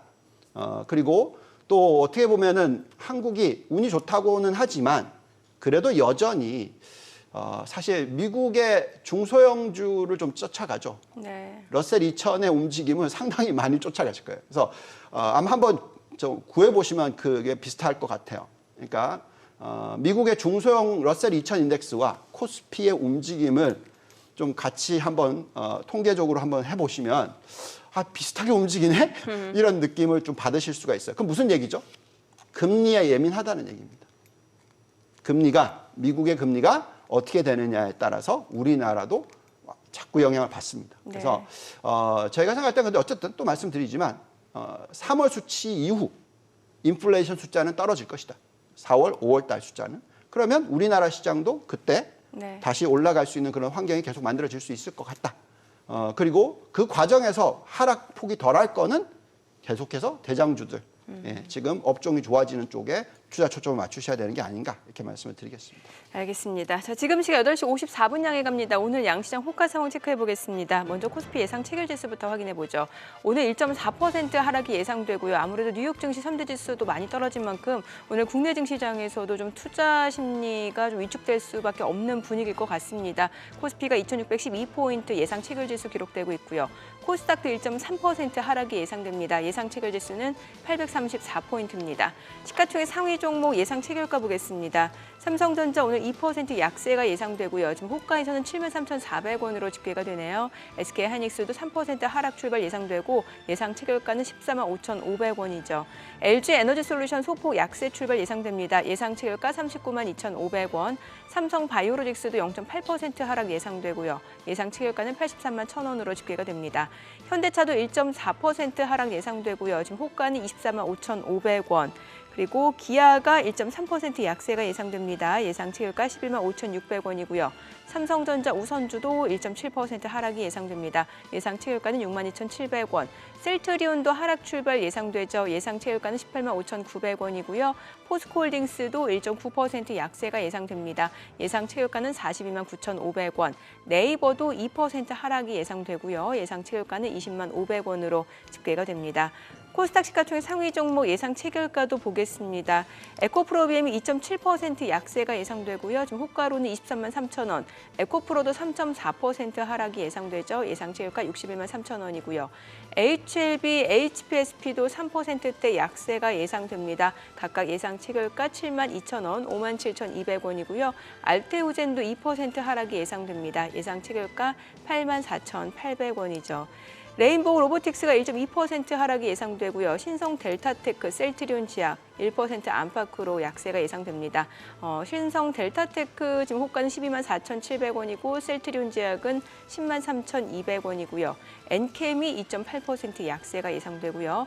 리누공업이 지금 호가에서는 좀 물량이 많이 나올 걸로 보이네요. 4.5% 하락 예상되고 예상 체결가는 20만 9천 원으로 집계가 됩니다. 다만 호가는 또 이제 개장 이후 시초가라는 장중 시세랑은 좀 다를 수 있기 때문에 변동성이 좀 커질 수 있는 구간에서는 충분히 달라질 수 있다는 점 감안을 해보셔야 될 것 같고요. 이제 개장까지 지금 3분여 가량 남았습니다. 일단 호가로 봤을 때는 이제 오늘 또 하락 출발 예상되는데 글쎄 오늘 또 외국인과 기관이 어떤 포지션을 취하는지가 또 중요할 수밖에 없을 것 같네요. 네. 예. 그러니까요. 뭐 새해 들어서 거의 뭐 한 8조, 9조 가까이 산 것 같은데 외국인들이 코스피에서만 이 상황에서 결국은 늘 하던 초식은 그건데 그걸 갖다 이렇게 팔다 아니면 이렇게 위에 대놨다가 이렇게 뭐 체결돼서 이렇게 비중 줄어들고 했던 개인들이 마지막에 또 확 달라들 때 집어 던지고 하던 게 이제 외국인들이 늘 한국 증시에서 하던 초식인데 그 기회를 못 잡고 지금 미국에서 뭐 하나 이렇게 악재가 터졌으니까 그런 상황이고 생각보다 지금 개장 전 흐름으로 봐서는 국내 채권 시장에서는 미국보다는 그래도 금리 충격이 그렇게 크지는 않을 것 같은데 이건 장 열려봐야 될 것 같고 NDF 시세는 지금 1,340원도 오늘 갈 수 있다는 얘기예요. 그런 상황이라서 환율하고 금리 보면서 장중 흐름이 어떻게 될지 그거 한데 참 뭐랄까 아까 유원 부장님 말씀 중에 뭐 3월 이후 다시 이렇게 인플레가 낮아진다 그 얘기까지 본다면은 11월, 12월 작년 연말 너무 좋았고 네. 해 바뀌고 나서도 지금 이게 좋았는데 조금 이렇게 한두 달은 좀 고생 좀 해야겠네요. 좀 쉬어줘야죠. 그리고 제가 계속 말씀드렸던 부분이 미국 시장이 네. 뭐 예를 들어 장기적으로 5년 상승장이라고 치더라 하더라도 예. 뭐 작년에 많이 상승했고 예. 올해가 2년째고 예. 앞으로 3년 더 상승한다 하더라도 예. 그 한 해마다 고점 대비해서 바닥까지 10% 조정은 꼭 있었어요. 예. 네, 그래서 저희가 이제 이런 차트 가져왔었잖아요. 저희가 그 1사분기까지는 뭐 5천을 볼 거다 앞자리. 예. 1사분기 말까지. 그래서 저희가 대충 계산해 보니까 작년에 10% 이상 상승했던 장이었으니까 11월, 12월 달이 네. 올해 1사분기가 굉장히 강할 건데 뭐 한 5,085 정도가 평균값이 나온다라고 얘기했잖아요. 그렇지만 연말까지로 봤을 때 이제 5,700 정도가 나오는데 이게 펀더멘탈 뒷받침 돼야 된다고 얘기했고 네. 5,700까지 가면은 너무 좀 과한 상승이다. 뭐 이렇게 말씀을 드렸었고. 근데 이제 그 중요한 부분은 또 아까도 말씀을 드렸습니다만 1사분기에 이렇게 올라가면 2사분기 뭐 진짜 길면은 3, 4분기까지도 좀 조정이 있어야 되는 거죠. 그리고 나서 다시 이제 대선과 연결되면서 4, 4분기 올라가는 시장. 그게 좀 어떻게 보면 마음 편한 장이죠. 주구장창 계속 올라가 버리면 막 쫓아가지도 못하고 힘들고 도대체 어떻게 해야 되지 자꾸 불안하고 그러니까 수익을 못 내는 장이 되는 거죠. 그러니까 꾸준히 잘 올라가는 장이 좋습니다. 그래서 이 지금 현재 조정을 비관적으로 받아들이거나 막 두려워하지 마시고 진짜 저는 이렇게 생각합니다. 아까 보면은 외국인 매수가 중요하다고 얘기하셨잖아요. 예. 그죠? 사실 우리나라 시장에 주체 지금 투자를 하고 있는 게 외국인들인데 네. 그게 지금 끌어올리는데 보시면 아까 말씀드렸던 대표적 그러면 죄송한데 그 수급 얘기 저희 개장하고 조금 더 자세히 들어보도록 하겠습니다. 오늘 국내 증시 개장합니다.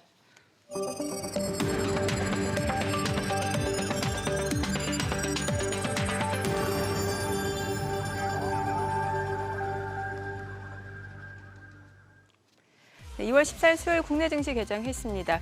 간밤 뉴욕 증시 3대 지수가 모두 떨어졌습니다. 특히 나스닥이 1.8% 하락했고 10년물, 2년물 국채 수익률이 급등하는 모습이었습니다. 미 연준의 금리 인하 시기가 늦어질 수 있다라는 그런 부분에서 이제 경계성 매물들이 좀 출회된 것으로 보이고요. 1월달 CPI가 발표가 됐습니다. 전년 동월 대비로는 0.3% 상승, 그리고 전년 동기 대비로는 3.1% 상승을 했습니다. 물론 전월보다는 조금 상승률 자체가 좀 둔화되긴 했습니다만 시장 예상치에 미치지 못했다라는 소식에 투자 심리가 위축되는 모습이었고, 오늘 국내 증시도 그 영향을 받아서 지금 출발 자체는 하락 출발 좀 보여줍니다. 코스피가 1.5% 떨어집니다. 2,608포인트, 코스닥도 1.48%, 1%대 약세죠. 832포인트입니다. 양시장 하락 출발 보여주고 있는데 이제 관건은 이 낙폭이 확대되는지 아니면 낙폭이 축소되는지 여부일 것 같습니다. 시가총액 상위 종목 시초가 보겠습니다. 삼성전자가 지금 1.7% 떨어집니다. 73,900원이고요. SK하이닉스가 2% 약세입니다. 146,800원. 그리고 LG에너지솔루션이 2% 하락합니다. 384,500원이고 삼성바이오로직스가 1.7% 떨어집니다. 823,000원. 현대차가 0.8% 올라갑니다. 255,500원이고요. 기아가 1% 약세입니다. 115,900원, 116,000원 선이고요. 삼성전자 우선주가 1.8% 떨어집니다. 셀트리온이 1.6% 하락이네요. 184,600원. 포스코홀딩스가 1.9% 하락합니다. 429,500원이고 네이버가 2.5% 내림세 199,800원에 거래되고 있고요. 지금 일부 종목들 같은 경우는 양봉을 보여줍니다. 그러니까 주가가 좀 떨어질 때 대기했던 매수세가 좀 유입된다라고 보여지고요. 코스닥 시가총액 상위 종목 시초가도 보도록 하겠습니다.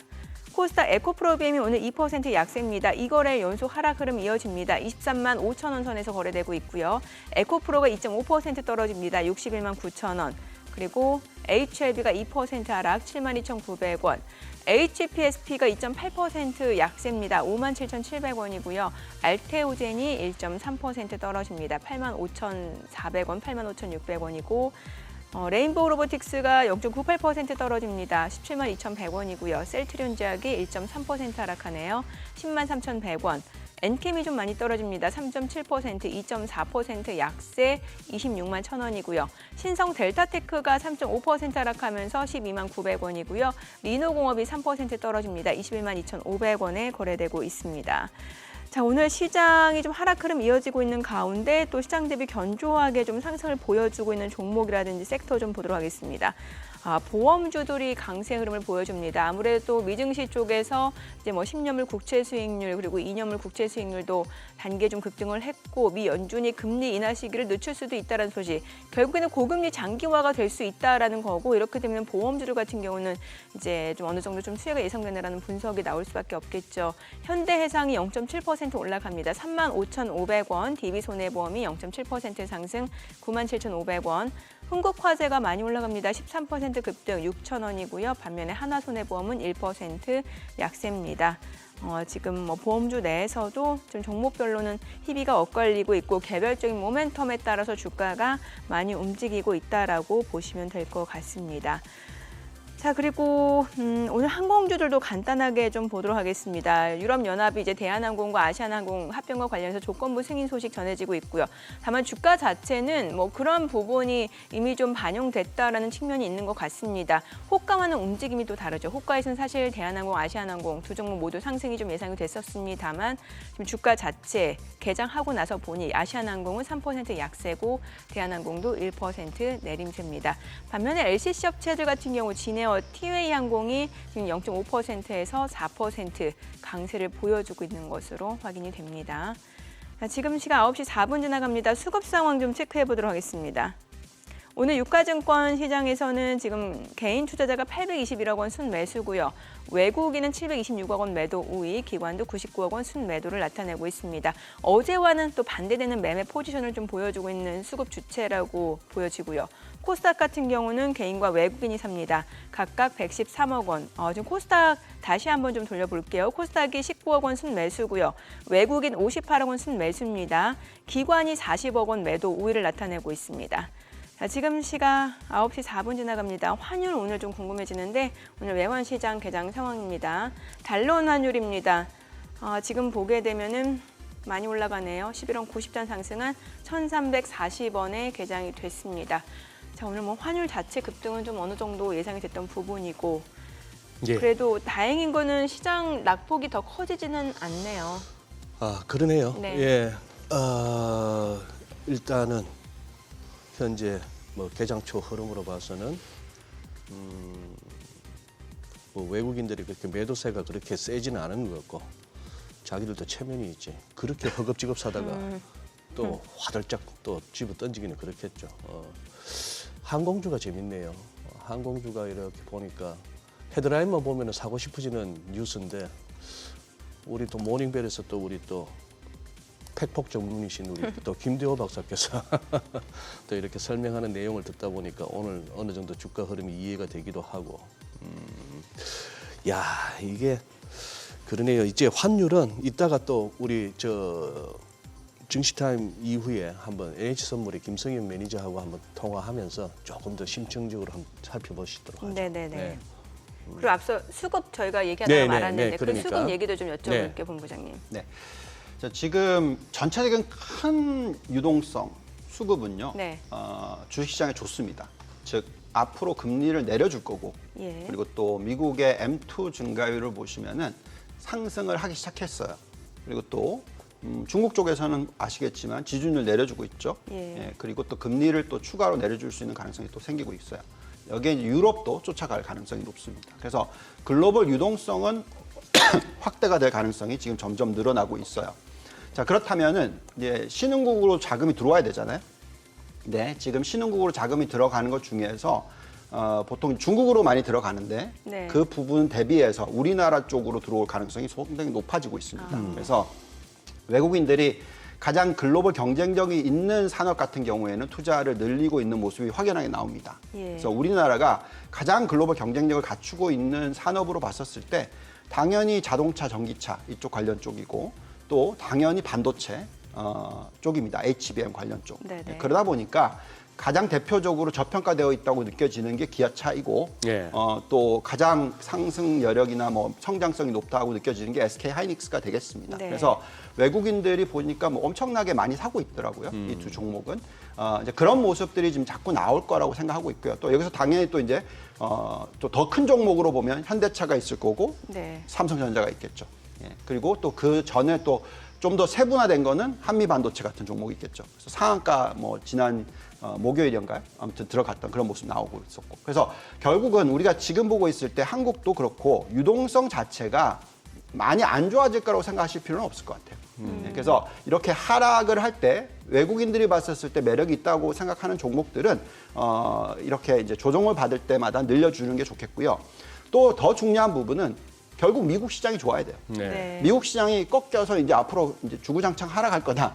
이런 예상이 되어버리면 굉장히 어려울 텐데 그렇지 않을 것 같습니다. 지금 저희가 미국의 이 S&P 500의 12개월 포워드 PER을 봤었을 때 예.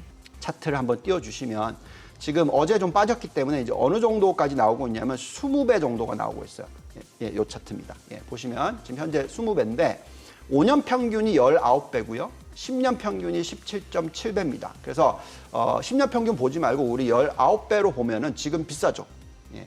근데 제가 말씀드렸던 게 지금 왼쪽으로 보시면은 22배 훨씬 넘는 기간이 나왔었죠. 네. 그리고 오른쪽으로 보더라도 22배 넘는 기간이 있었어요.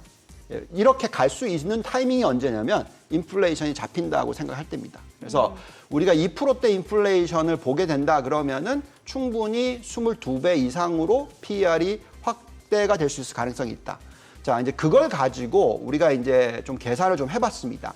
아까 그 잠깐 도표가 나왔었는데 저희가 지금 현재 PER이 20배라고 계산을 하고요. 그리고 또 2025년, 2026년의 이익이 S&P 500이 2년 동안에 25% 정도 상승을 한다고 치고 또 PER이 지금 20배에서 23배로 늘어난다고 치고 이렇게 계산했었을 때 2026년까지 S&P 500이 어떤 숫자가 나오냐면 앞에 7자가 나옵니다. 네. 그래서 아직까지는 고점 갈 때까지 좀 여유가 있지 않나 이런 생각이고요. 물론 중간중간에 아까도 말씀드렸습니다만 5%, 10%의 조정은 얼마든지 몇 개월 만에 나타날 수 있습니다. 작년에도 굉장히 강한 장이었잖아요, 작년이. 예. 근데 보시면은 8, 9, 10월 달에 딱 10% 조정이 있었어요. 굉장히 빠르게. 예. 그리고 다시 또 굉장히 빠르게 올라갔고요. 그래서 저희가 지금 이걸 보고 있으면은 여전히 앞으로 2024년, 2025년, 2026년까지 미국 증시가 좋을 것 같습니다. 저희의 판단에는. 물론 이제 다른 요소들도 다 보면서 판단해야 되겠지만 그렇다면 한국 지수도 글로벌 경쟁력이 있다면 지금 좋아지고 있는 이 유동성 아래에서 충분히 수혜를 받을 수 있고 수급도 좋아질 수가 있기 때문에 그런 종목들 위주로서 지금 이 조정받을 때 투자를 늘리시는 전략이 적절하다 이렇게 생각을 합니다. 근데 여기서 이제 한 가지 우리가 생각해야 되는 부분이 뭐냐면 앵커님이 그 가상화폐 관련돼서도 좀 보시던데 네. 가상화폐 시장이 너무 많이 올라요. 요즘에 예. 그렇죠. 근데 이제 이게 너무 많이 오르잖아요. 예. 제가 항상 얘기했지만 유동성이 중요한데 예. 가상화폐 시장이 이 유동성을 빨아들이잖아요. 그러면은 주식시장의 상승의 고점은 낮아져요. 그게 2021년 말 2022년 초가 네. 그랬습니다. 그래서 만약에 진짜 비트코인이 10만 불 간다. 예, 지금 5만 불인데 네. 100% 오른다. 그러면은 이 가상화폐 시장의 시가총액이 나스닥의 시가총액의 거의 7% 넘어가는 겁니다. 꽤 지금 많은 현재 비중을 5%대인 게. 예. 그렇게 되면은 그만큼 이 적절한 가치를 그 3%를 빼야 됩니다. 네, 그런 식으로 계산을 좀 하시면서 가상화폐 시장에 얼마나 자금이 흘러갈지도 좀 잘 보셔야 되겠는데 저는 근데 이렇게 투자를 하는 건 좀 부담스러워요. 결국 우리는 펀더멘탈을 보면서 투자를 하자. 그래서 지금 계속 말씀을 드리고 있는 것은 우리가 나스닥 안에서 이 AI 관련돼서 성장이 일어나고 있고 펀더멘탈적으로 매력이 있는 종목 위주로 한국도 마찬가지고 그런 네. 식으로 어떤 투자 전략을 지금 계속 수립을 해놓고 빠질 때마다 이렇게 사서 모으는 전략을 펴시는 게 적절하지 않을까 이렇게 말씀을 드리고 있습니다. 예. 우리 또 보면은 뭐 머니쇼도 이렇게 아래쪽에 우리 제작진에서 만드는 자막 보는 재미도 쏠쏠한데 아까 내가 용이 될 상인가 설 이후에 오를 종목은 하는 자막이 보여가지고 제가 이렇게 지금 나오네요. 제가 우참 실패를 했는데 작가님이 이 영화 다시 한번 봤나 보죠. 네. 그러니까 올해가 또 뭐 갑진년 또 용의 해다 보니까 내가 왕이 될 상인가 보다 용이 될 상인가 했는데 이게 용이 될 상이 있고 용일 줄 알았더니 알고 보니 이무기나 큰 지렁이에 그칠 때가 있는데 네. 딱 이무기 같은 스타일이 딱 그거 뭐 미국의 전기차 수소 트럭 만들다고 했던 그 뭐 니콜라 같은 경우가 니콜라, 완전 뭐 이무기도 아니고 제가 봐서는 그냥 지렁인데 예, 사기. 네. 지금 이 우리 선택과 집중을 갖다가 강조하시는 우리 유 본부장께서는 저 용이 될 사항은 어떻게 찾으세요? 뭐에서 이렇게 용이 될 사항이 딱 느껴지십니까? 여전히 매그니피센트 세븐 그쪽 보시는 거 아니에요? 네. 글쎄요, 참 정말 어려운 질문을 하시네. 작년에 제가 어떻게 했는지를 말씀을 드리자면, 그러시죠. 네. 정말 용이 될 것 같은 분들이 있죠. 일론 머스크, 존슨 황, 뭐 그 AMD의 그 여자분 수, 예. 지금 또 샘 엘트만도 또 샘 자기가 엘트만. 용이 되겠다는 예, 거 아닙니까? 예, 샘 엘트만, 9천조 뭐, 원. 예. 와. 예, 등등 네. 이제 보고 있는데 모든 거는 책임이 뒷받침돼야 되겠죠. 예, 그래서 저는 이제 그분들이 던지는 말과 그 던지는 말이 나왔을 때부터 이루어지는 타이밍이 얼마나 짧은가를 아하. 저는 봐요. 예. 예, 그래서 그랬기 때문에 저는 젠슨 황을 가장 신뢰를 했고 그래서 AMD와 죄송합니다. 엔비디아와 예. AMD를 쫓아가는 모습을 더 많이 투자에 초점을 맞추는 그런 전략을 폈었고요. 반대로 테슬라는 비중을 좀 줄이고 사실 근데 뭐 샘 알트만은 지금 아직 상장돼 있는 회사가 아니잖아요. 그러니까요. 예. 근데 이제 반대로 마이크로소프트 예. 우리가 이제 이 종목에 있어서는 저희는 그쪽에서 나오는 얘기는 항상 좀 보수적으로 얘기를 하거든요. 예. 그리고 또 더더욱이나 빌 게이츠가 얘기하는 것을 보고 있으면은 저희는 이제 그쪽에 대해서는 계속 투자를 좀 늘리고 있습니다. 그래서 요즘에 제가 좀 펴는 전략은 약간 좀 팁을 드리자면 네. 매그니피센트 세븐을 다 투자를 여태까지 해왔는데 네. 요즘에는 여기서도 나뉜다. 그래서 또 말씀드리지만 관련된 종목들에 대한 투자를 좀 더 집중하는 그런 네. 형태를 좀 펴고 있다라고 말씀을 드리겠고 그래서 중소형주는 고르기가 어려워요. 너무 종목이 많잖아요. 네, 그래요. 예, 그래서 이거는 어쩔 수 없이 매크로를 쫓아가셔야 돼요. 예. 매크로가 정말 중소형주에 우호적이다 하면 들어가시는 겁니다. 근데 그게 매크로가 우호적인 게 뭐냐? 금리가 빠져야죠. 그래서 중소형주를 보는데 그걸 펀디멘탈로 좀 보여주는 도표가 있어요. 보시면은 이게 이제 IWM이 이제 전체의 중소형주예요. 러셀 2000입니다. 저희가 구해보니까 PER이 25배인데 상승 여력은 5%밖에 안 됩니다. 그리고 특히 중소형 성장주는 IWO라는 ETF가 있는데 PER이 자그마치 36배예요. 상승 여력이 없어요. 근데 반면에 IWN이라는 가치주 그리고 또 소형주 중에서 네. 펀디멘탈이 굉장히 좋은 그러니까 ROE가 막 15%씩 나오는 종목들이 있어요. 그러니까 이런 종목들은 PER이 16배밖에 안 됩니다. 그래서 여기도 선택과 집중이 중요하거든요. 그래서 저희가 지금 쓰고 있는 바벨 전략인데 대형 기술주 안에서도 좋은 종목 고르고 네. 중소형주 중에서도 AI와 연결되어 있는데 성장이 굉장히 좋고 PER이 싼 종목을 또 고르내고 그러니까 이런 식으로 하셔야 됩니다. 그래서 좀 더 전문성이 들어가야 돼요. 예, 그래서 종목을 잘 고르셔야지 올해같이 난이도 거의 고난이도거든요. 예, 정말 고난이도 맞습니다. 네네. 그래서 이럴 때는 이렇게 종목을 선별을 잘 하셔야 된다라는 말씀을 좀 드리겠습니다. 알겠습니다. 오늘 내용 잘 들었습니다. 고맙습니다. 고맙습니다. 감사합니다.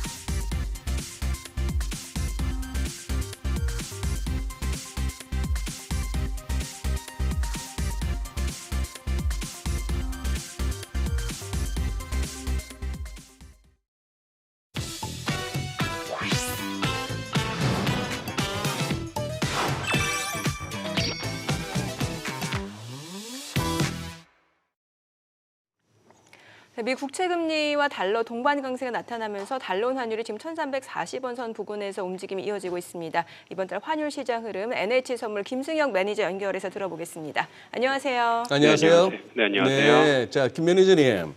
네네네. 지금 어제하고 오늘하고 시장 분위기가 확 달라져 버렸는데요. 뉴욕이 먼저 그랬고 우리도 뭐 따라가고 있습니다. 주식 급락, 뭐 채권 시장에서도 지금 뭐 금리 급등, 환율도 이렇게 뛰어버렸는데, 자. 조금 앞부분에서 저희가 조금 CPI를 갖다가 좀 디테일하게 못 살핀 것 같습니다. 수치를 말씀하시기보다 우리 김성영 매니저께서 어떤 부분을 강조하시겠습니까? 우리가 뭘 봐야 되죠?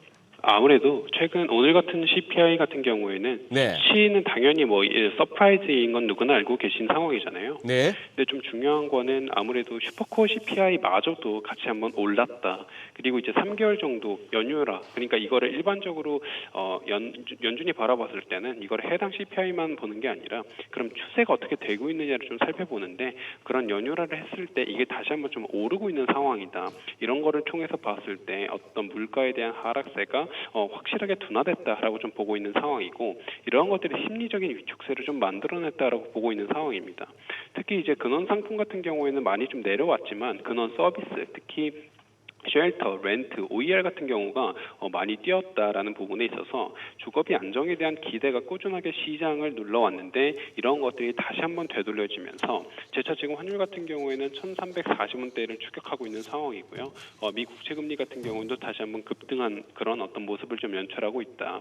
이에 따라서 CPI가 예상치를 상회했다라는 것뿐만이 아니라 그것들이 이후에 앞으로 꾸준하게 라스트 디스윙을 계속해서 진행하고 있는 상황이다라는 거를 저희가 좀 눈여겨봐야 된다라는 말씀을 드리고 있습니다. 네.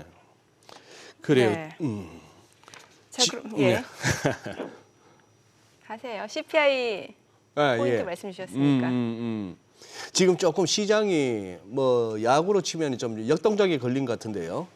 리드가 좀 길다가 그냥 이렇게 딱 걸려가지고 1루 2루 왔다 갔다 하다 결국은 아웃되겠지만 지금 요거 어떻게 보세요? 지금 전반적인 금리 급등, 환율 급등, 주식의 하락 이것이 CPI 재료로 인해서 일시적인 어떤 그 뭐 쇼커버링 내지는 뭐 어떤 롱스탑 이런 식의 흐름으로 보세요? 아니면 이게 추세적인 어떤 변화를 이끌어낸다고 보세요?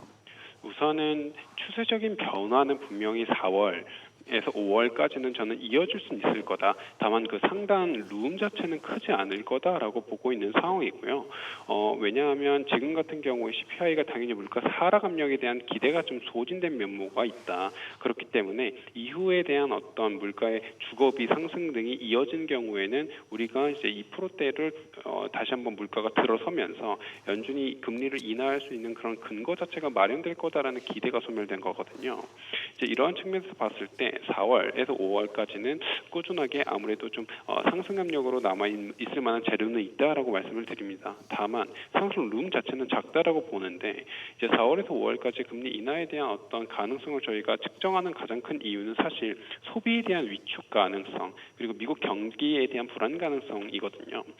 소비가 사실 꾸준하게 연체율 같은 게 높아지고 있는 상황이고 차량에 대한 어떤 렌트값도 꾸준하게 높아지고 있는 상황이다 보니까 그런 것들이 소비 위축으로부터 연결돼서 결국에는 소비의 경색 그거에 따른 물가의 안정이 이어질 가능성이 여전히 남아있다. 이에 따라서 상승 룸보다는 저는 결국에는 다시 한번 방향성은 아래쪽으로 보고 있는 상황이고 말 그대로 라스트 스마일을 지속하고 있는 상황이다. 그러니까 끝단에 지금 다시 한번 진짜 조금씩 반등하고 있는 흐름이지 이게 추세로 이어질 만한 가능성은 낮다라고 보고 있습니다. 네. 그러니까 달러 강세가 추세적으로 이어지기 쉽지 않다 이렇게 보시는 거네요. 네, 맞습니다. 예, 그 지난 주말에 이탈리아 중앙은행 총재가 이제 4월 금리 인하 가능성에 대해서 언급하기도 했는데, 자 그렇게 되면 미국 같은 경우는 이제 금리 인하 시기가 조금 늦어질 것이다라는 지금 전망이 나오고 있고, 그럼 유럽이 먼저 좀 완화적 통화 정책을 쓸 것이다 이런 전망에 대해서는 어떻게 보시나요? 우선 미국과 유럽의 금리 인하 빠르기에 대해서 양국의 금리 인하 시점이 저는 동일하거나 미국이 좀 한 달 정도 빠를 거다라고 예상하고 있습니다. 네. 아무래도 평균적으로는 사실 유럽이 좀 더 금리 인하를 빠르게 할 거다라고 예상을 하고 있는 상황인 것 같아요. 왜냐하면 물가에 대한 하락 속도가 유럽이 좀 더 두드러지게 빠르기 때문이다라고 보고 있는 상황이기 때문인데 저는 물가의 하락 속도를 볼 때 어떤 헤드라인 CPI만을 볼 게 아니라 결국에는 코어 CPI를 같이 봐야 되는 상황이다라는 거를 말씀을 드리고 근원 CPI를 볼 경우엔 유럽의 물가 안정 속도 역시 상당히 더딘 측면이 있습니다. 유럽은 미국보다는 상대적으로 좀 더 이제 네덜란드 TTF라든지 아니면 유가 이제 이런 어떤 에너지에 대한 어떤 가격 변동성의 영향을 크게 받는데 그런 것들에 대한 스윙이 크게 유럽에 작용하면서 헤드라인이 좀 많이 내려온 것이지 실제 유럽의 근원 CPI가 내려왔다라고 보기에는 어렵다라는 말씀을 드리고 있고요. 더 나아가서 이제 아무래도 소비에 대한 어떤 성향 자체가 미국과 유럽은 좀 다르다라는 말씀을 드립니다. 유럽 같은 경우에는 기본적으로 저축에 대한 수준이 조금 더 미국보다 높아요. 미국은 앞으로 일주일간 본인들이 살아갈 금액을 저축해 놓는다라는 개념이 좀 더 지배적이라면 유럽은 그거와 좀 다르게 더 높은 금액을 저축해 놓은 성향이 강합니다. 이에 따라서 코로나 기간 동안 뿌려놓은 저축액이 초과저축 수요가 여전히 유럽이 미국을 훨씬 웃돌고 있는 상황입니다. 이런 어떤 측면에서 저축이 남아있다라고 했을 때는 그러면 소비가 경색되기까지는 도래하는 시간이 미국이 저는 먼저일 수 있을 거다라고 보고 있고 해당 시그널이 금리 인하 시점을 결정할 수 있을 거다라는 판단 속에서 아무래도 미국이 금리를 먼저 내리거나 유럽과 거의 동일한 수준에서 내릴 거다라고 보고 있는 상황입니다. 이러한 경우에는 유로화가 상대적 강세를 보이고 달러 인덱스 하락세를 유도할 수 있을 거라 보고 있습니다. 네. 자, 그다음에 엔도 좀 여쭤봐야 되겠어요. 지금 이제 어제 CPI 나오고 나서 그냥 그야말로 달러엔 환율이 스파크가 일어나 버렸는데 지금 150.70엔 최근에 이제 한 151.90 뭐 그러니 한 152엔 근방에서는 두 번 막혔고 그런 상황인데요. 지금 이게 자, 그동안에 보면은 볼 레벨은 거의 다 봤는데 못 본 게 저는 개인적으로 두 개라고 봅니다. 나스닥 종합지수하고 니케이는 지금 아직까지 역사적 최고치를 경신을 못한 상황에서 여기서 돌아서면 좀 아쉬울 것 같은데 지금 N1이 지금 890원도 내렸었습니다. 지금 엔화 투자하시는 분들이 많이 좀 지치실 만한데 요 N 좀 한번 살펴주세요. 아무래도 N1 152엔, 달러엔 기준으로 152엔 정도가 사실 저희는 심리적 저항선이 상당히 강하게 형성됐었죠. 해당 구간으로 갈수록 정부가 강하게 막았기 때문인데 엔화의 약세, 엔화의 강세 이거를 두 개를 사실 만들어내는 가장 큰 두 가지 팩터를 저희가 살펴보자라고 한다면 첫 번째가 초안화 통화 정책의 종료와 두 번째는 미국의 10년물 국채금리 하락입니다. 아무래도 간단하게 10년물 국채금리 하락에 대해 먼저 말씀을 드리면 미국과 일본의 어떤 금리 차이가 결국에는 엔캐리 트레이드 수요로 이어지고 있는 상황이잖아요. 캐리 트레이드 수요가 최근에는 좀 지지부진했지만 다시 한번 사실 10년물 국채금리가 이제는 CPI의 영향으로 인해서 좀 다시 한번 상승폭을 높인다라고 했을 때 그러면 일본의 금리는 상당히 막혀 있지만 10년물 미국 금리는 다시 한번 높아진다라고 하면 캐리 수요를 좀 자극할 수 있거든요. 이러한 것들이 아무래도 지금의 엔화 약세를 상당히 일조했다라고 보고 있는 상황입니다. 왜냐하면 초안화 통화 정책에 대한 스탠스는 변화가 없지만 그럼에도 미국에 대한 10년물 국채 금리로 인한 그런 스프레드가 벌어진 것이 지금의 이제 엔달러 환율에 대한 강세를 만들어냈기 때문인데요. 반대로 그러면 10년물 국채금리가 좀 내려온다라고 했을 때 그런 어떤 시점에서의 어떤 엔캐리 트레이드 수요가 다시 한번 되돌려진다. 이게 언와이딩 되는 시점을 보면 이런 상황에서의 엔화 강세는 첫 번째로 저희가 관찰할 수 있을 것이다라고 보고 있는 상황이고 두 번째로는 그럼 이런 시점이 언제냐라는 거를 많은 분들이 4월 정도로 보고 있는 상황입니다. 왜 4월이냐라고 이제 되물어보면 아무래도 4월 정도면 일본 내에서의 임금 타결 그거에 따른 소비에 대한 부흥이 좀 이어지면서 BOJ 입장에서 본인들의 초안화 통화 정책을 종료할 만한 근거가 마련된다라고 말씀을 많이 하시는데 저는 관련 논지가 관련 어떤 논리는 맞지만 시점이 4월보다는 조금 뒤로 미뤄진 5월 정도다라고 보고 있는 상황입니다. 왜냐하면 4월 정도 시기는 희망적 시기라고 저희가 감히 바라보는 이유는 소비가 결국 임금 상승이 소비로 이어질 만한 효과가 그런 어떤 시간적인 버퍼는 한 달 이상이 걸릴 수 있다라고 보고 있는 상황이거든요.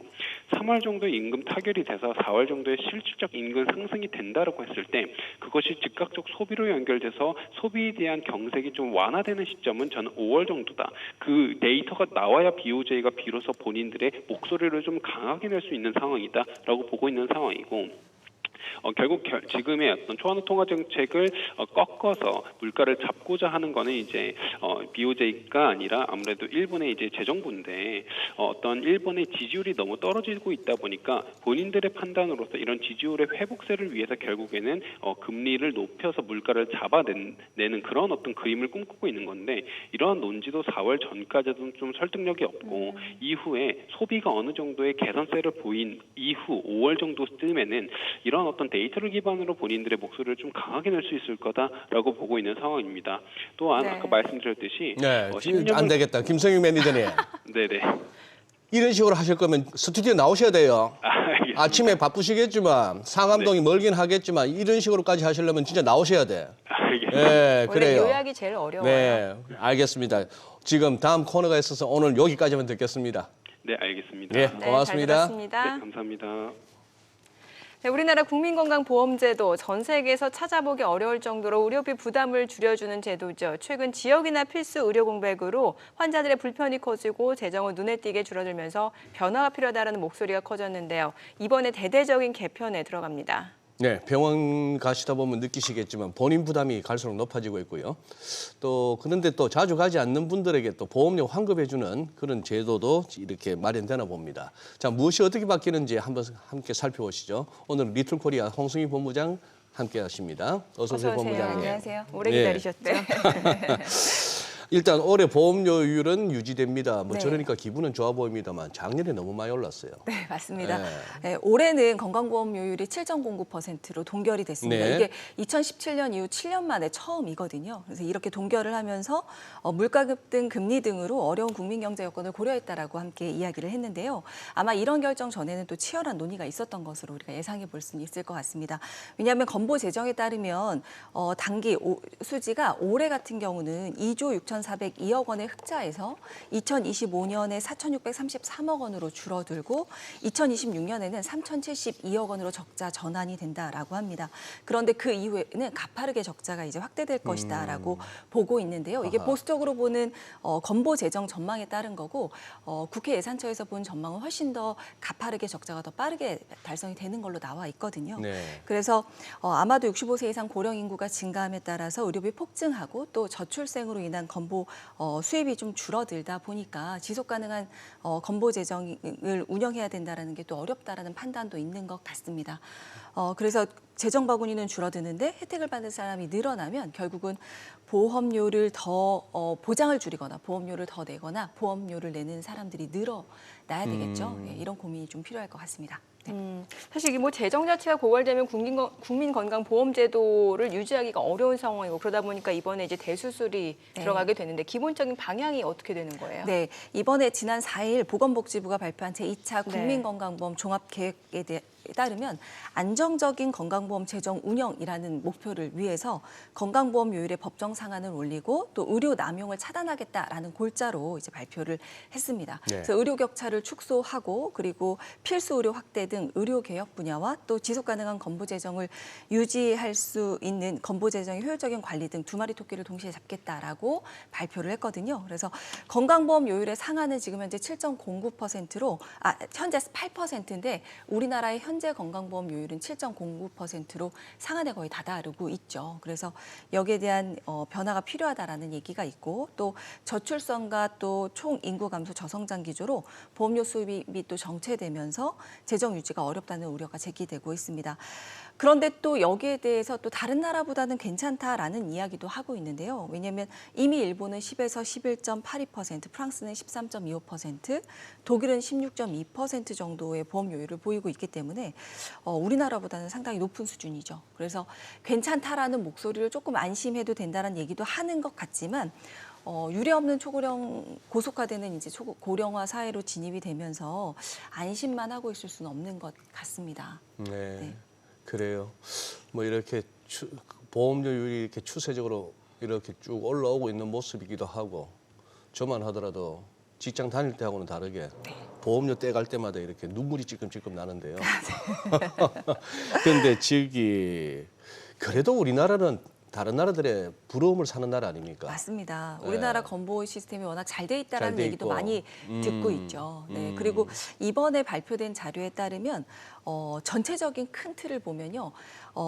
쓴 만큼 더 내고 덜 내게 하겠다. 그러니까 우리가 자동차 보험 같은 경우 사고 나지 않으면 보험료를 할인해주고 예, 그렇죠. 사고 내면 보험료를 할증하잖아요. 할증하고. 네. 이런 것처럼 건강보험료도 차등부과하겠다. 라는 이 큰 골자를 발표를 했어요. 그거는 합리적이라고 봅니다. 네, 진짜. 합리적일 수 예, 있겠죠. 그래서 예.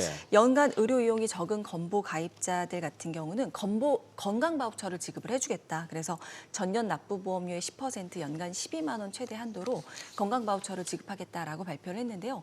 그래서 궁금하신 게 연간 의료 이용이 현저히 작은 건보 가입자는 누구냐? 근데 여기에 대한 구체적인 기준은 아직 발표가 되진 않았습니다. 그래요? 아마 논의되고 있는 걸 그때 우리가 발표 자료에 따르면 분기 1회 미만을 고려하고 있다라고 이야기했기 때문에 세부적인 내용은 아마 발표가 난 이후에 우리가 한번 이야기를 나눠봐야 될 것 같고요. 네. 또 이 바우처를 병원과 약국 등에서 사용할 수 있게 하겠다라고 했지만 어떤 형태로 지급을 하고 어떤 항목에 쓸 수 있을지도 좀 지켜봐야 될 것 같습니다. 그리고 현재는 이거를 다 진행하는 건 아니고요. 의료 이용이 적은 20대에서 20살에서 34살 이 젊은 층 대상으로 우선 적용을 하고 그리고 나서 전체 연령으로 확대를 하겠다라고 이야기를 하고 있습니다. 또 반면 병원을 많이 다니시는 분들 같은 경우는 보험료를 높이겠다. 본인 보험료가 아니고요. 본인 부담률을 높이겠다라고 본인 발표를 했습니다. 네. 그래서 이렇게 얘기를 딱 그냥 단순하게 들으면 내 본인 부담률이 높아질까 봐 병원 가는 걸 미루다가 병을 또 키우는 일이 생기지 않을까 이런 걱정이 드실 수도 있을 것 같아요. 그런데 발표한 자료에 따르면 우리가 통상적으로 인용하는 병원 케이스와 다른 굉장히 과도한 사례들을 예를 들고 있습니다. 네. 네, 예를 들면 외래 진료를 연 356회 초과 이용할 경우 매일 한두 번씩 간다는 얘기네요. 매일 간다는 얘기와 다를 바가 없죠. 이럴 경우에는 본인 부담률을 지금 현재 통상 20%에서 90%로 올리겠다. 네. 그리고 물리치료를 지금 하루에 한 차례 넘게 받는 경우, 그러니까 도수치료 같은 걸 그렇죠. 좀 과하게. 이 병원 갔다가 이 병원 갔다가 네, 돌아다니는 이런 케이스 같은 경우도 본인 부담률을 상향하겠다 이렇게 발표를 했고요. 그리고 복지부는 분기별 의료 이용에 대해서 횟수와 의료비 내역 등을 국민에게 모바일 알림으로 보내주겠다라고도 이야기를 했습니다. 대신에 꼭 필요한 부분 치료라든지 아니면 또 취약계층 보호는 더 강화된다면서요? 네, 맞습니다. 예. 그래서 말씀하신 것처럼 필수 의료에 대한 부분은 강화를 하겠다라고 하는데요. 대표적으로 본인 부담금 상한제라는 게 있죠. 그리고 네. 재난적 의료비라는 걸 운영하고 있는데 이걸 지속적으로 확대해서 취약계층을 위한 의료 안전망을 개선하겠다라고 이야기를 했습니다. 본인 부담 상한제라는 건 건강보험 가입자가 급여 항목에 대한 본인 부담이 과도할 때 한도를 정해서 이 한도를 넘어가는 경우는 다시 보험 납부한 본인 부담금을 돌려주는 제도인데요. 소득 구간에 따라 한도가 정해져 있습니다. 또 재난적 의료비 지원 제도는 본인 부담 상한제 대상이 아닌 일부 본인 급여 중에 본인 부담금 그리고 비급여 항목에 대해서 50에서 80% 정도를 지원을 해주는 제도입니다. 이렇게 지원을 하면서 의료 취약계층을 보호하겠다라고 이야기하고 있고요. 또 최근에 좀 그 사회적인 관심이 커진 질병이 소아당뇨라는 게 있습니다. 이 소아당뇨는 기본적으로 태어났을 때부터 췌장에서 인슐린 분비가 되지 않아서 네. 계속 인슐린을 계속 주사기로 맞아야 되는 이런 그렇죠. 환자를 예. 이야기하거든요. 근데 여기에 대해서 당뇨 관리 기기를 지원하고 적정 관리를 위한 교육 기회를 연 8회에서 12회로 늘리겠다라고 이야기를 했습니다. 만약에 이렇게 해서 인슐린 자동 주입기를 지원을 해줄 경우에 환자 부담금이 예전에는 연 381만 원에서 45만 원 수준으로 대폭 낮아질 것이라고 예측을 하고 있습니다. 또 이 외에도 이 만성질환에 대한 포괄적인 관리 체계를 도입하고 정신질환이나 여성 건강, 아동 등에 대한 이런 의료 건강관리 서비스도 확대를 하겠다라고 했고요. 마지막으로 또 노인들 같은 경우는 네. 거주지 중심의 생애 말기 의료 지원도 추진을 할 네. 예정이라고 합니다. 이게 좀 낯설 수 있는데요. 네. 그 우리나라 사람들이 인생의 마무리를 어디서 하고 싶으십니까? 라고 하면 어디서 하고 싶으십니까? 집에서. 살던 집. 살던 집에서. 집이죠. 예. 그런데 네. 실제로 많이 그렇게 말씀을 하시는데 우리나라 사람들 10명 중에 7분은 의료기관에서 인생을 마무리하고 그렇죠. 있습니다. 그래서 이거를 거주지에서 말기 치료를 받고 임종을 맞이할 수 있는 이런 세계적인 시스템을 또 만들겠다라고도 했습니다. 네. 네. 지금 저 뭐 실비보험 관련해서도 좀 엮이는 질문 같은데 그러게요. 네네. 본부장님 이게 앞으로 혼합진료 금지를 추진한다 이게 무슨 얘기입니까? 이 혼합금지 진료 금지라는 건 뭐냐면요. 병원에 갔을 때 급여 항목에 대해서 치료를 하면서 비급여 진료를 같이 엮어서 하는 경우. 예를 들면 물리치료를 받으러 갔는데 물리치료만이 아니라 도수치료를 함께 한다던가 아니면 백내장 수술하는데 다초점 렌즈를 삽입하는 비급여를 함께 한다던가 이런 식으로 치료하는 걸 혼합진료라고 네네. 합니다. 네. 그래서 이런 혼합진료를 했을 때 건보에서 급여를 지원하지 않겠다. 그래서 결국은 이런 진료를 못하게 하겠다라고 발표를 했던 부분이 있는데요. 그럼 결과적으로는 급여를 지원하지 않으면 비급여 항목에 대한 비중이 늘어나게 될 거고 이건 또 실손이라고 하는 보험에서 또 해결을 해야 되겠죠. 그러게요. 그래서 실손보험에 대한 손해율이 높아질 것도 우려가 되고 있고 또 그에 따라서 실손의 지급 기준을 뭔가 또 새롭게 만들거나 이럴 네. 수도 있겠다라는 그래요. 예상을 해볼 수도 있을 것 같습니다. 네. 네, 오늘 내용 잘 들었습니다. 네, 고맙습니다. 고맙습니다. 고맙습니다. 네.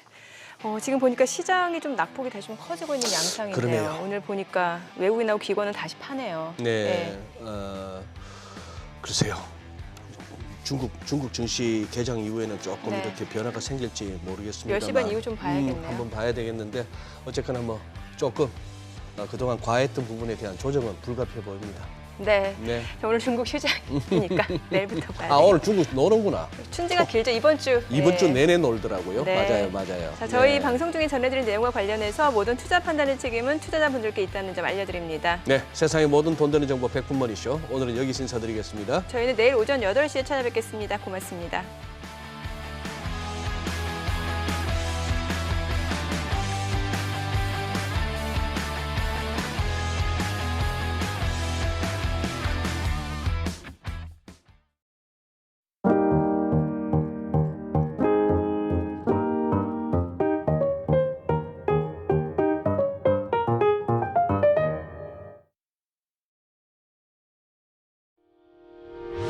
의견 있는 경제 채널 SBS 비즈